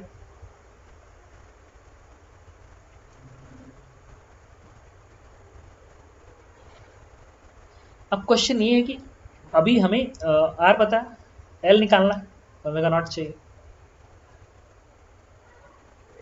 एक इक्वेशन और लिखना पड़ेगा, वो इक्वेशन उसी से आएगा जो टक्कर मार के और फिर लौट रहा है। जानते हो क्या होगा जब ये इससे टक्कर मारेगा ना,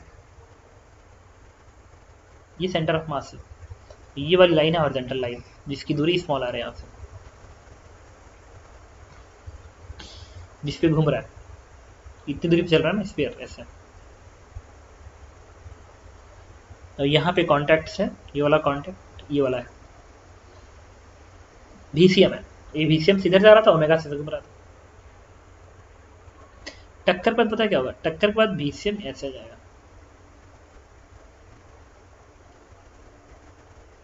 ऐसे जाएगा।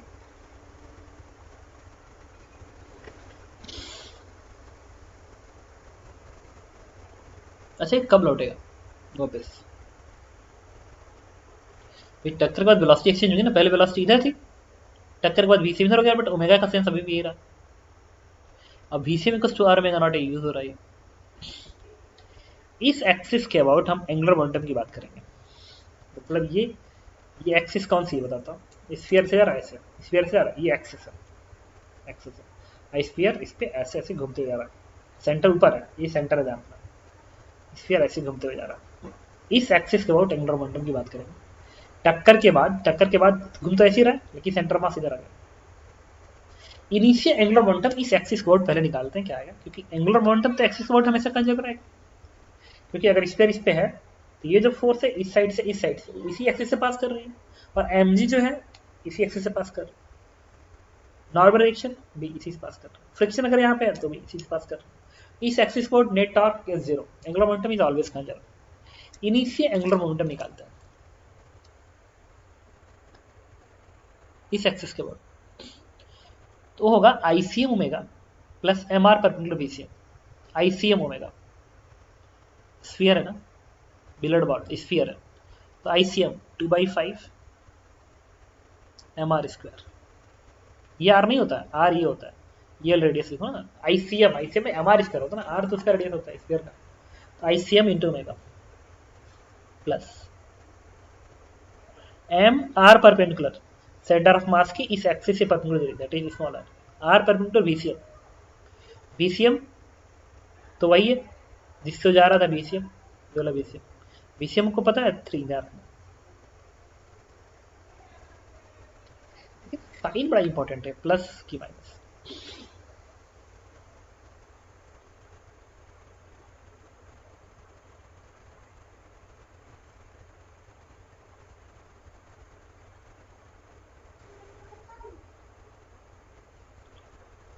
ICM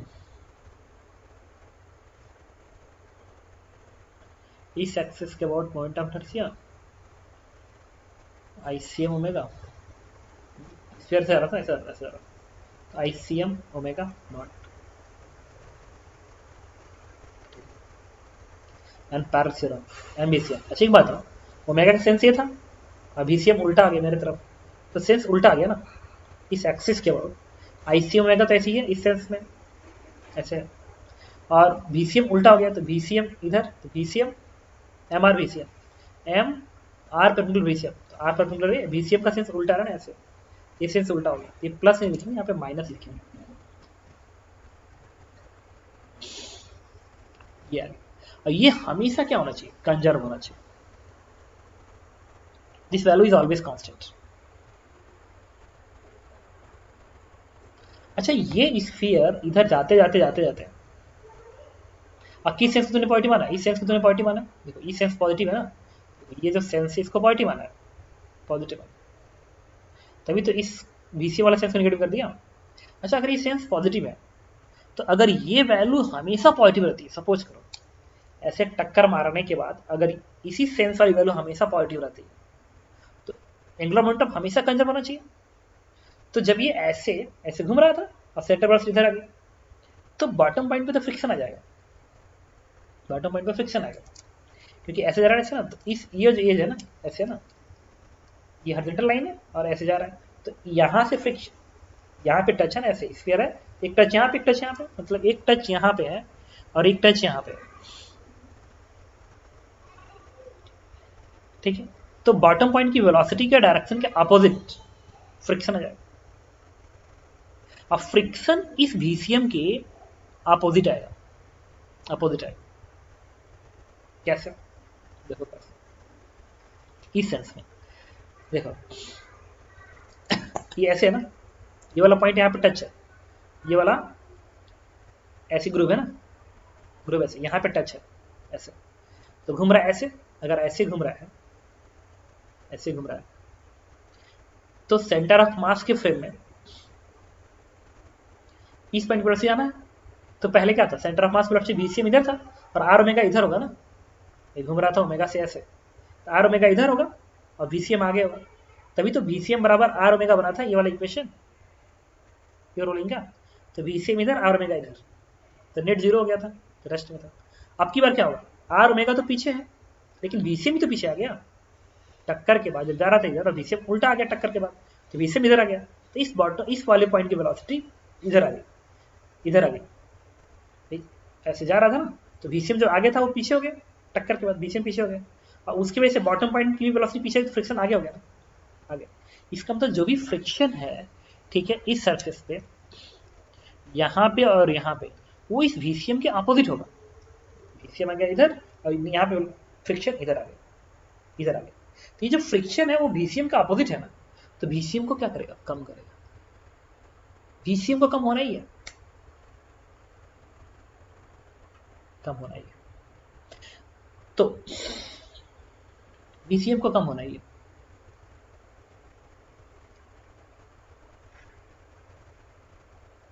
VCM को कम होना ही है, तो कम होते होते होते होते VCM कम होते होते तो जीरो हो और फिर वापस लौटे। वापस पता है कब लौटेगा ये, कभी न कभी तो प्योर रोलिंग शुरू होगी। ये तो तुम पढ़ते ही हो कि अगर किसी को ऐसे घुमा के छोड़ दिया जाता सरफेस पे, तो ऐसे घुमा के छोड़ दिया गया, फिर ऐसे जाता है, फिर लौट के कभी ऐसे आ भी जाता है। This is the only because of angular momentum conservation से समझ में आ जाती बात है, क्योंकि अगर सेंस ऐसे है, किसी को ऐसे घुमा के देखो, ऐसे ऐसे तुम्हें उल्टा घुमा के ऐसे फेंकना ना, ऐसे घुमा के ऐसे फेंको, ऐसे घुमा के ऐसे फेंको, अगर उसको वापस लौटना है तो एंगुलर मोमेंटम इनिशियल इसी सेंस में होना चाहिए, तो लौटेगा। लेकिन अगर इनिशियल एंगुलर मोमेंटम का सेंस उल्ट ऐसे है तो फिर नहीं लौटेगा। इसका मतलब कि इस स्फीयर को वापस लौटे के बाद एक ही कंडीशन है कि ये जो इनिशियल एंगुलर मोमेंटम है जो कि इस सेंस का है, वो उसी सेंस में ही रहे टोटल वैल्यू। ऐसा ना हो कि वैल्यू इससे ज्यादा आ जाए, मतलब इस स्मॉल आर की वैल्यू ऐसी हो, इतनी ज्यादा हो जाए इसकी वैल्यू कि दोनों का मल्टीपल इससे ज्यादा आ जाए, तो गलत हो जाए। भाई स्मॉल आर की वैल्यू, स्मॉल आर डिपेंड कर रहा ना इस एल पे, तो अगर इस स्मॉल आर की वैल्यू बहुत ज्यादा आ जाए, बहुत ज्यादा आ जाए, मतलब स्मॉल आर कैपिटल के बराबर कर दोगे, तो एक सिंपल सा वर्ड है, स्मॉल आर की वैल्यू अगर ज्यादा आ जाती है, ज्यादा आ जाती है, और दोनों का मल्टीपल, अगर इसका मल्टीपल इससे ज्यादा आता है, तो पूरी वैल्यू नेगेटिव आ गई, नेगेटिव आ गई, मतलब एंगुलर मोमेंटम का सेंस इस सेंस में आ गया, इधर आ गया, इस सेंस में नहीं रहेगा, वो इस सेंस में आ जाएगा, इस सेंस में। तो जब टक्कर मारेगा ना, और जब इस सेंस में आ गया, तो फाइनल प्योर रोटेशन भी इसी सेंस में होगा, फाइनल प्योर रोटेशन भी इसी सेंस में होगा, underline pure rotation, pure rolling, जब फाइनल प्योर रोलिंग आएगी वो भी उसी सेंस में आएगी जिस सेंस में इनिशियल एंगुलर मोमेंटम है, बिकॉज दैट इज कंजर्व। तो मैं चाहता हूं कि इनिशियल सेंस से है, तो जब फाइनल प्योर रोलिंग हो ना, जब इसकी वेलोसिटी जीरो हो, उसके बाद प्योर रोलिंग शुरू हो, दोबारा जीरो हो, उसके बाद फिर स्लिपिंग चाहे जो भी हो, लेकिन जब फाइनल प्योर रोलिंग शुरू हो तो उस समय सेंस ही यही है सेंस। इसका मतलब यह है कि जब ये स्फीयर ऐसे आके टक्कर मारा, टक्कर मारने के बाद जब ऐसे जाएगा, ऐसे टक्कर मारा, टक्कर मारने के बाद इधर जाएगा, प्योर रोलिंग फिर जब शुरू होगी तो फिर वो इसी सेंस में आनी चाहिए, इसी सेंस में आए। जब इस सेंस में आएगी तो जैसा ये दो स्फीयर थे, ऐसे घूमते हुए आए, टक्कर लगा, और टक्कर लगा, फिर ऐसे गए, फिर प्योर रोलिंग शुरू हुई, जब शुरू हुई तो इसी सेंस में शुरू, टक्कर मार गए। तो ये बार बार टकराएंगे, एक ही बार नहीं, क्योंकि एक बार प्योर रोलिंग शुरू हो जाएगी, लेकिन हाँ जरूरी नहीं बार बार टकराएंगे, क्योंकि फ्रिक्शन जब टक्कर लगेगा उसके बाद काइनेटिक फ्रिक्शन आएगा, एनर्जी लॉस करना शुरू कर देगा, तो जरूरी नहीं। ओके, बट ठीक है, अभी के लिए कम से कम एक बार टक्कर और मार दे, तो ये जो आना चाहिए मोमेंटम, वो हर हाल में इसी सेंस में आना चाहिए, इस सेंस, मतलब ये हर हाल में क्या होना चाहिए, पॉजिटिव होना चाहिए। This value must be greater than equal to zero. ये इक्वालिटी मतलब रेस्ट में जाएगा फाइनली, ग्रेटर देन 0 होगा तो उसको वापस लौटना पड़ेगा, और एक बार वापस लौट गया प्योर रोलिंग के टाइम पे, वापस लौटते समय जब प्योर रोलिंग शुरू होगी उस समय अगर इसकी वैल्यू अगर पॉजिटिव हो गई तो फिर वो लौटेंगे ऐसे, फिर टक्कर वाला। समझ रहे हो? दिमाग लगाओ, एकदम प्रॉपरली एक्सप्लेन कर रहा हूँ। ओके, तो यहाँ से मैं m से m कैंसिल आउट कर दूंगा, यहाँ से आएगा R square omega naught is greater than equal to, ये 5 इधर भेजो 2 इधर भेजो, 5/2 आर बी सी। अब तुम क्या करो, इस ओमेगा नॉट की वैल्यू यहाँ से ओमेगा नॉट उठा के यहाँ पर रख दो, तो बन गया आर स्क्वायर ओमेगा नॉट की जगह पे ये वैल्यू, तो 3 the root of R square minus L square greater than equal to 5/2 small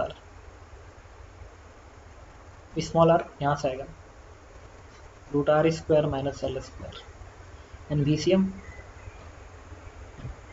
VCM तो क्वेश्चन दिया गया दैट इज 3।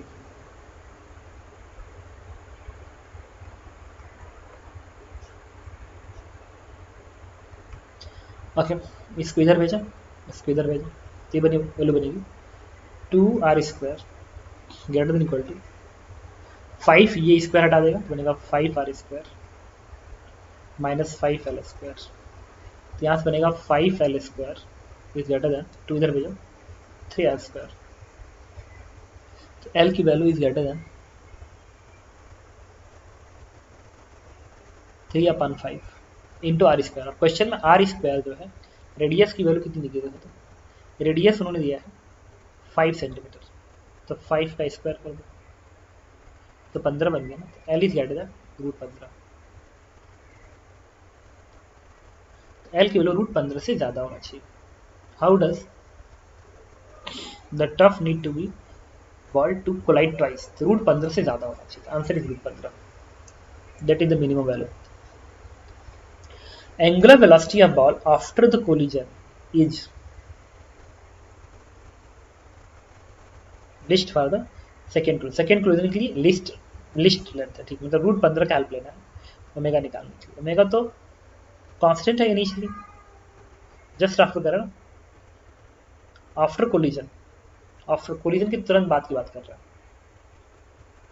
तो कोलिजन के पहले बात देखिए, ये जो एल आया है ना यहाँ पर रख दो, ओमेगा नॉट आ जाएगा, कितना आएगा देखो,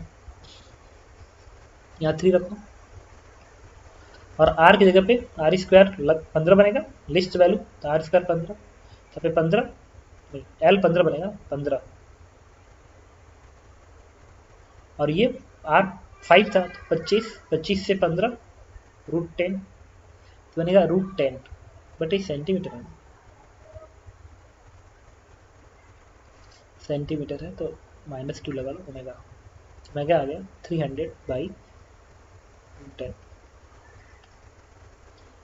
तो 30√10, answer is A part. Minimum impulse of friction force so that second collision, अगर फ्रिक्शन फोर्स का मिनिमम इम्पल्स क्या होना चाहिए,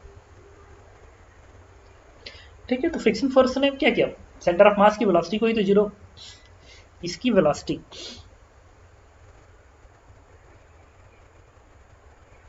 आगे जाते जाते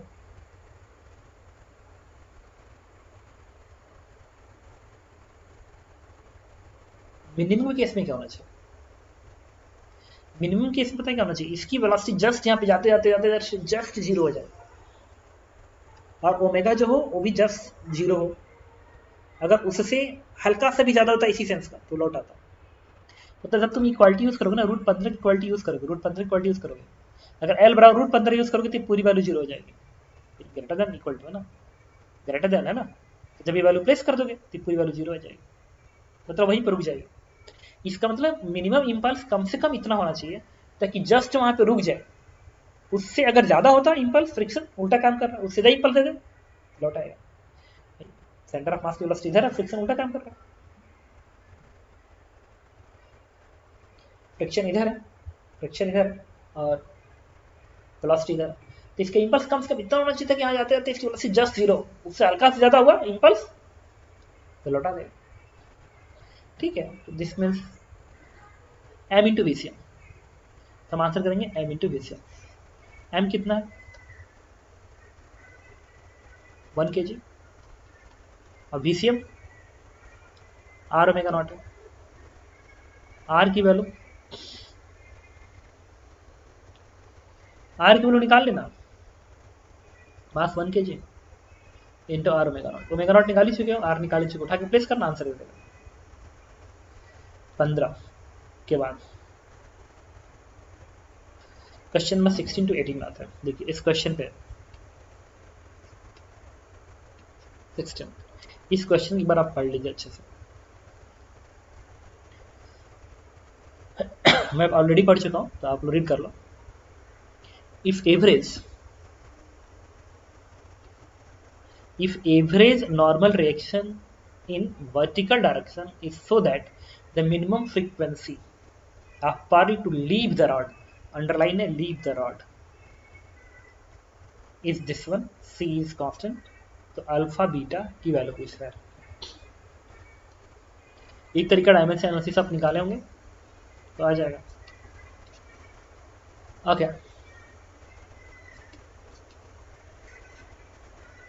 इसमें क्या, अच्छा ये ना ये लेंथ है, ये लेंथ, ये स्फीयर जो पर्ल है इस रॉड को छोड़ेगा कब, जब ये इस पार्ट इस किसके पास, इसके पास नेट एक्सेलरेशन ऊपर को आ जाए ग्राउंड फ्रेम में। अगर ये थीटा नॉट बहुत ही स्मॉल है, थीटा नॉट बहुत स्मॉल है, तो ये मोशन अप्रोक्सीमेट हॉरिजॉन्टल होगा। अब कुछ ऐसा हो कि इस पार्टिकल पे ग्राउंड फ्रेम में नेट फोर्स ऊपर को आ जाए, तो ये पर्ल इस रॉड को छोड़ देगा, इस रॉड को, मतलब उस रॉड पे ऊपर को भागने लगेगा, वाई में मोशन शुरू हो जाएगा और वाई में उसको जाना है। इसके मोशन की वाई में बात कर रहे हैं, तो वाई डायरेक्शन का फोर्स इंपॉर्टेंट है। चलो पहली बात, ठीक, मान लो ये पार्टिकल ऐसे ऑसिलेट कर रहा है, तो अगर किसी टाइम पे मान लो ये पार्टिकल थीटा एंगल पे है, थीटा एंगल पे, तो एसएचएम का फंक्शन क्या बनेगा, theta equals to theta naught and sine omega T. Omega T is angular frequency, omega T is the angular frequency of this particle. इससे टाइम पीरियड आएगा 2 पाई omega. मान लिया पार्टिकल मीन पोजीशन हो रहा है और ऐसे ऑसिलेट कर रहा है, ऐसे, ये फिक्स है, ऐसे ऑसिलेट कर रहा है, तो ये किसी टाइम पे थीटा एंगल पे है और स्टार्ट हुआ था मीन पोजीशन से, late assume mean position start हुआ था, क्या फर्क पड़ता है, फाइनल आंसर सेम आएगा। तो थीटा का फंक्शन होगा theta naught sign omega T. अब इस थीटा एंगल पे हम इस पार्टिकल की एबिडी बनाएंगे और रॉड को छोड़ना है, रॉड को, तो रॉड से नॉर्मल डायरेक्शन की बात करेंगे, ना कि इस नीचे का जो फिक्स डिस्क है इसकी बात नहीं करेंगे, क्योंकि इस रॉड भागना दूरी है ना, कुछ दूरी है, ये कुछ दूरी है, तो जब ये इसको छोड़ देगा तब तो इसके ऊपर भाग रहा होगा, तो फिर इसका एन कहां से आ जाएगा, एन तो सिर्फ इस रॉड का बनेगा ना, रॉड का, क्योंकि ये डिस्क है और यहाँ पे पर्ल कैसे भागना है, जब पर्ल कैसे भागना है तो इस पर्ल को इससे मतलब थोड़ी है, एबीडी में इस रॉड से मतलब है ना। ये रॉड क्या करे, इस पर्ल के ऊपर कोई ना फोर्स वाई में लगाए ताकि इसका मोशन वाई में हो, जब मोशन वाई में होगा कैसे भागेगा, वाई में तो भागेगा ही एटलीस्ट। चलो एबीडी बनाते हैं। क्वेश्चन नंबर 16-17 को मैं डील करने जा रहा हूँ।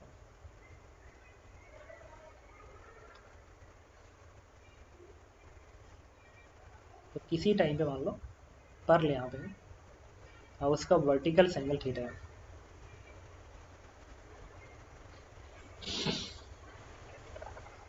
और थीटा का फंक्शन है theta naught sign omega T. अच्छा अगर ये पार्टिकल का पोजीशन में x मान तो x की वैल्यू क्या आएगी, अगर ये दूरी d है, ये भी लगभग d ही है, क्योंकि theta is very very small mention है, तो अगर ये d है, स्मॉल d, क्वेश्चन मेंशन है d है, देखो दूरी d है, देख रहे हो ये दूरी d है, तो अगर ये दूरी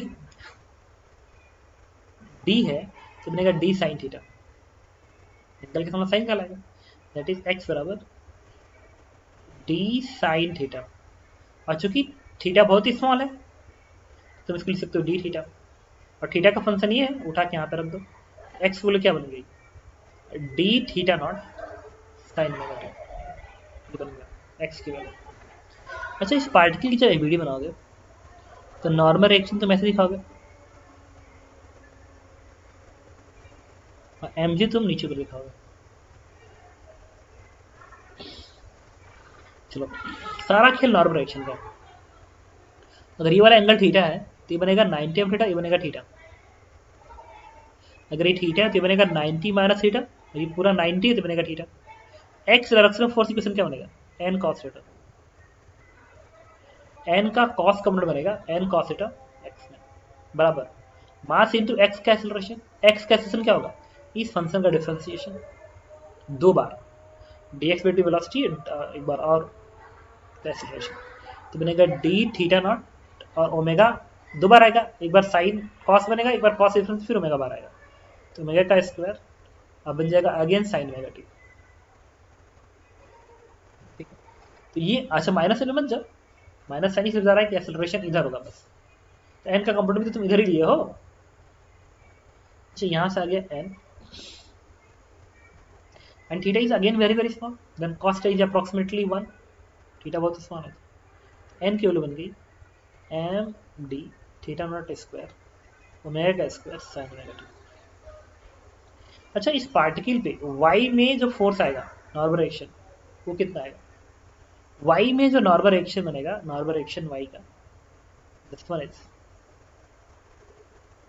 ये n का साइन कौन बनेगा, n साइन थीटा बनेगा n साइन थीटा, तो n यही है, फिर साइन का मल्टीप्लाई कर दो इसमें, बनेगा m d theta naught omega square sine omega T into sine theta, theta again बहुत ही स्मॉल है तो फिर साइन थीटा को थीटा लिख सकते हो, तो थीटा लिखोगे तो यही आएगा ना, तो फिर थीटा लिखोगे तो यही होगा, तो इसको इसमें फिर मल्टीप्लाई करोगे तो बनेगा थीटा नॉट के स्क्वायर बन जाएगा, और ये साइन का टर्म और आके यहाँ पे ये बना देगा, एन वाई की जो वैल्यू होगी basically this is N sine theta, और theta is very very small, then this is N theta, और थीटा यहाँ रख दो और एन की उठा के यहाँ रख दो, आ गया।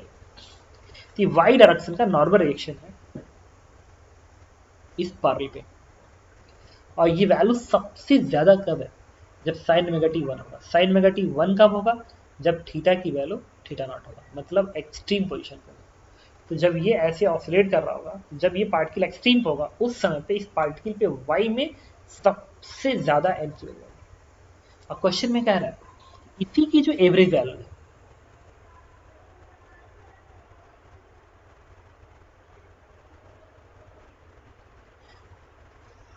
देखिए the average normal reaction in the vertical direction is so that the minimum frequency of particle to leave the rod is this one। Average value की बात कर रहा है, इसकी एवरेज वैल्यू। अच्छा इस एन वाई की एवरेज वैल्यू कितनी है, इस फंक्शन के एवरेज, इस फंक्शन के एवरेज क्या है, जब ये बनेगा 1/2, साइन स्क्वायर थीटा के एवरेज होता है 1/2, तो बन गया 1/2 एम डी थीटा नॉट का स्क्वायर।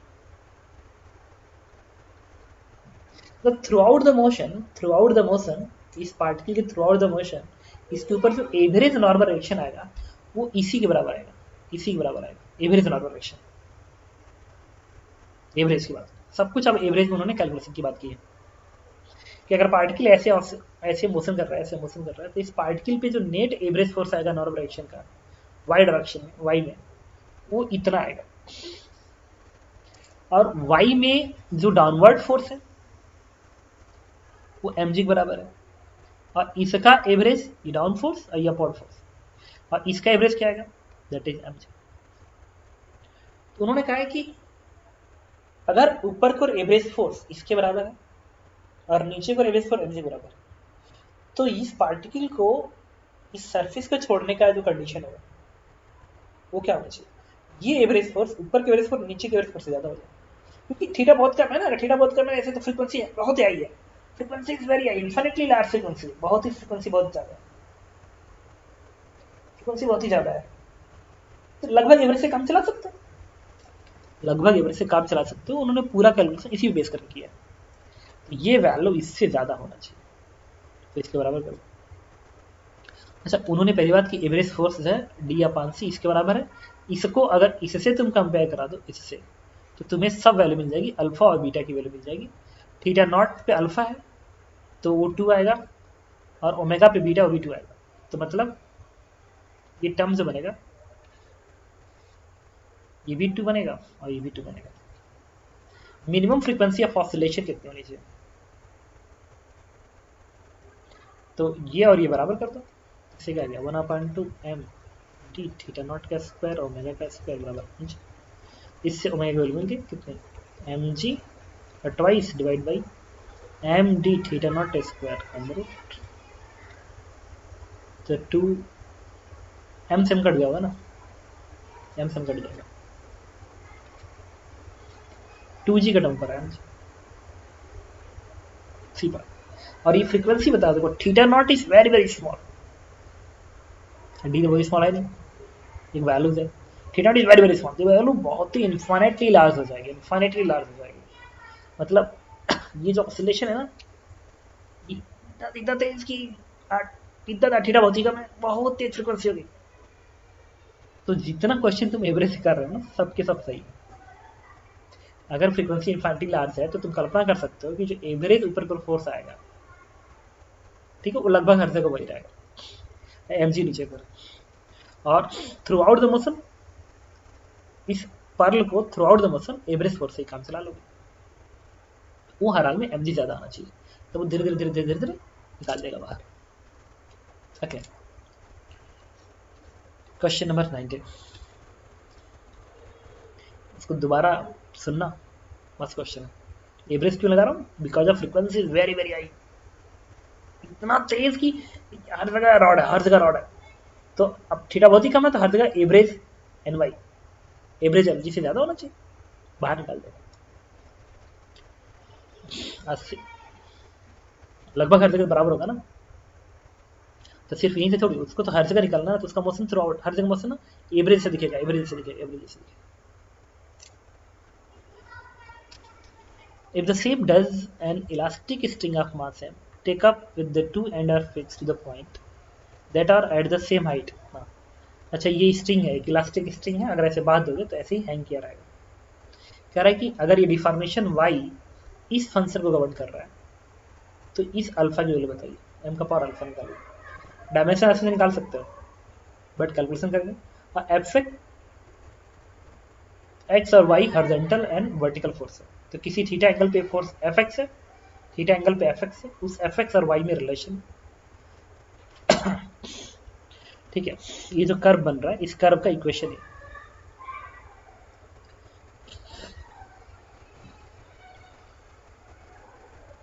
चलो सॉल्व करते हैं। अच्छा एक चीज बताता हूँ तुमको,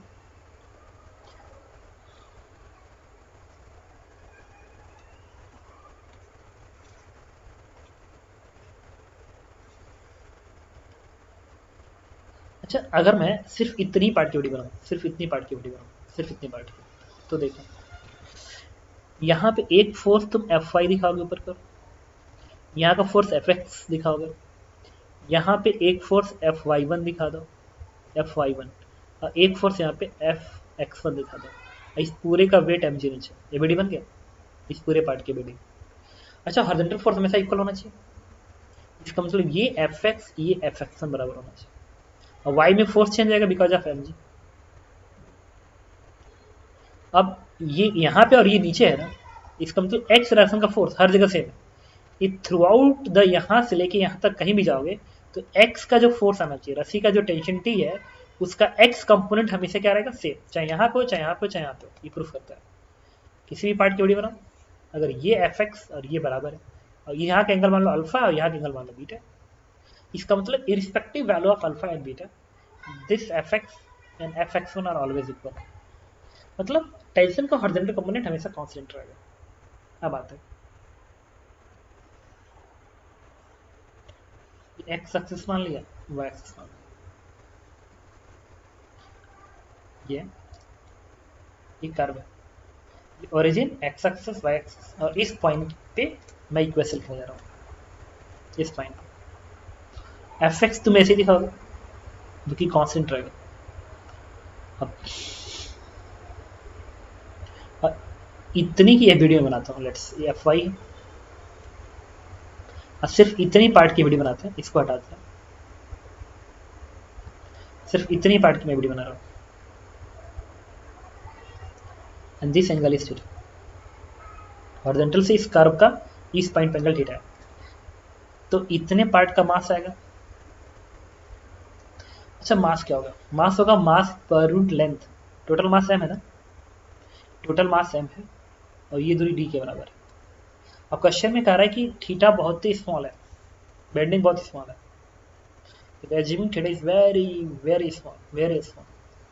फिर ये जो रस्सी है ना, ये जो रस्सी है ना, वो लगभग स्ट्रेट लाइन है, लगभग स्ट्रेट लाइन है। तो अगर ये दूरी d है तो ये भी दूरी लगभग क्या होगा? d ही होगा, क्योंकि थीटा बहुत स्मॉल है, लगभग हॉरिजॉन्टल लिखा होगा। तो मास पर यूनिट लेंथ क्या बनेगा? Lambda, mass upon length, length d के बराबर। अच्छा अगर मैं कहूँ कि ये दूरी x के बराबर, ये दूरी x के बराबर, तो इतनी केवड़ी बनाओगे तो ऊपर का फोर्स Fy दिखाओगे, y में फोर्स बैलेंस करो, Fy। अच्छा ये वाला फोर्स यहाँ पे कैसे बनेगा? दैट इज Fx, तो ये फोर्स इसको बैलेंस कर देगा। Fy किसको बैलेंस करेगा? सिर्फ इतनी वेट को। इसका वेट क्या होगा? मास पर length m upon d into ये वाला लेंथ। अच्छा ये लेंथ लगभग तो x ही होगा, क्योंकि ये थीटा बहुत ही स्मॉल होगा। अगर स्मॉल होगा तो ये ऐसे ना बन के ये लगभग ऐसे बनेगा, ऐसे इंटू जी। इतने पार्ट का मास आ गया, m upon d into X into G. अब y का फोर्स इसको बैलेंस कर देगा। अच्छा इस पूरी इक्वेशन को Fx से डिवाइड कर दो। अच्छा Fy बाई Fx क्या होगा? Fy अपॉन Fx, इस कर्व का जो स्लोप होगा tan थीटा वो Fy अपॉन Fx होगा, दैट इज tan थीटा। और tan थीटा आपको पता है कुछ और नहीं होता, that is dy by dx, slope होता है। तो यहाँ से dy की वैल्यू मैं लिख सकता हूँ mg upon dfx into x dx। mg dfx common बाहर निकाल ले, fx कांस्टेंट है, कांस्टेंट बाहर आ जाएगा। अभी तो प्रूफ ही हो कि fx कांस्टेंट था। इंटीग्रेशन x की वैल्यू 0, y की वैल्यू 0 और x बराबर x पे y की वैल्यू आई कर दो इंटीग्रेट। y की वैल्यू आएगी mg x square, mg x square, mg x square upon twice of dfx। आपको मिल गया आंसर सारे के सारे। m का पावर पूछ रहा है तो m का पावर क्या आएगा? 1, answer is 1, alpha is 1। Okay, de-excitation of helium atom from 6th orbit to 2nd orbit is used to the de-excitation of beryllium 3 plus atom. Find the initial state of beryllium 3 plus. ये तो आसान question है। इसके लिए क्या किया जाता है? ये एक टेबल बनाते हैं ऐसे, ये हमेशा वैलिड ध्यान रखना। हाइड्रोजन के बाद क्या आता है? हीलियम, क्या आता है? बेरिलियम।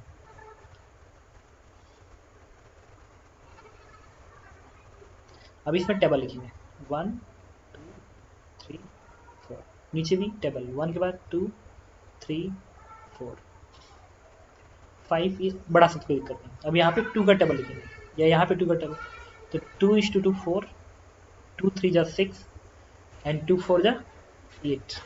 यहाँ पे 3 टेबल, 3 का टेबल इधर, 3 का टेबल जो पढ़ते हैं वो टेबल लिखना है। 3 दूनी 6, 3 त्रिका 9, 3 चौक को 12, 4 दूनी 8, 4 3 12, 4 चौक 16, 5 दूनी 10, 5 3 15, 5 चौक को 20 बन गया।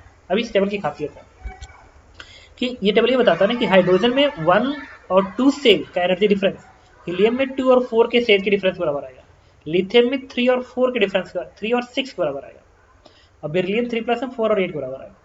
ये क्या? हीलियम प्लस में 6 to 12 जा रहा है, हीलियम प्लस में 6 to 12, 6 to, अच्छा नहीं 6 to सेकेंड, 6 से सेकेंड। हीलियम में 6 से सेकेंड में जाने में जो एनर्जी रिलीज होगी वो बेरिलियम को कहां से कहां तक डिफरेंट करेगी? 4 से 12 में कर देगी।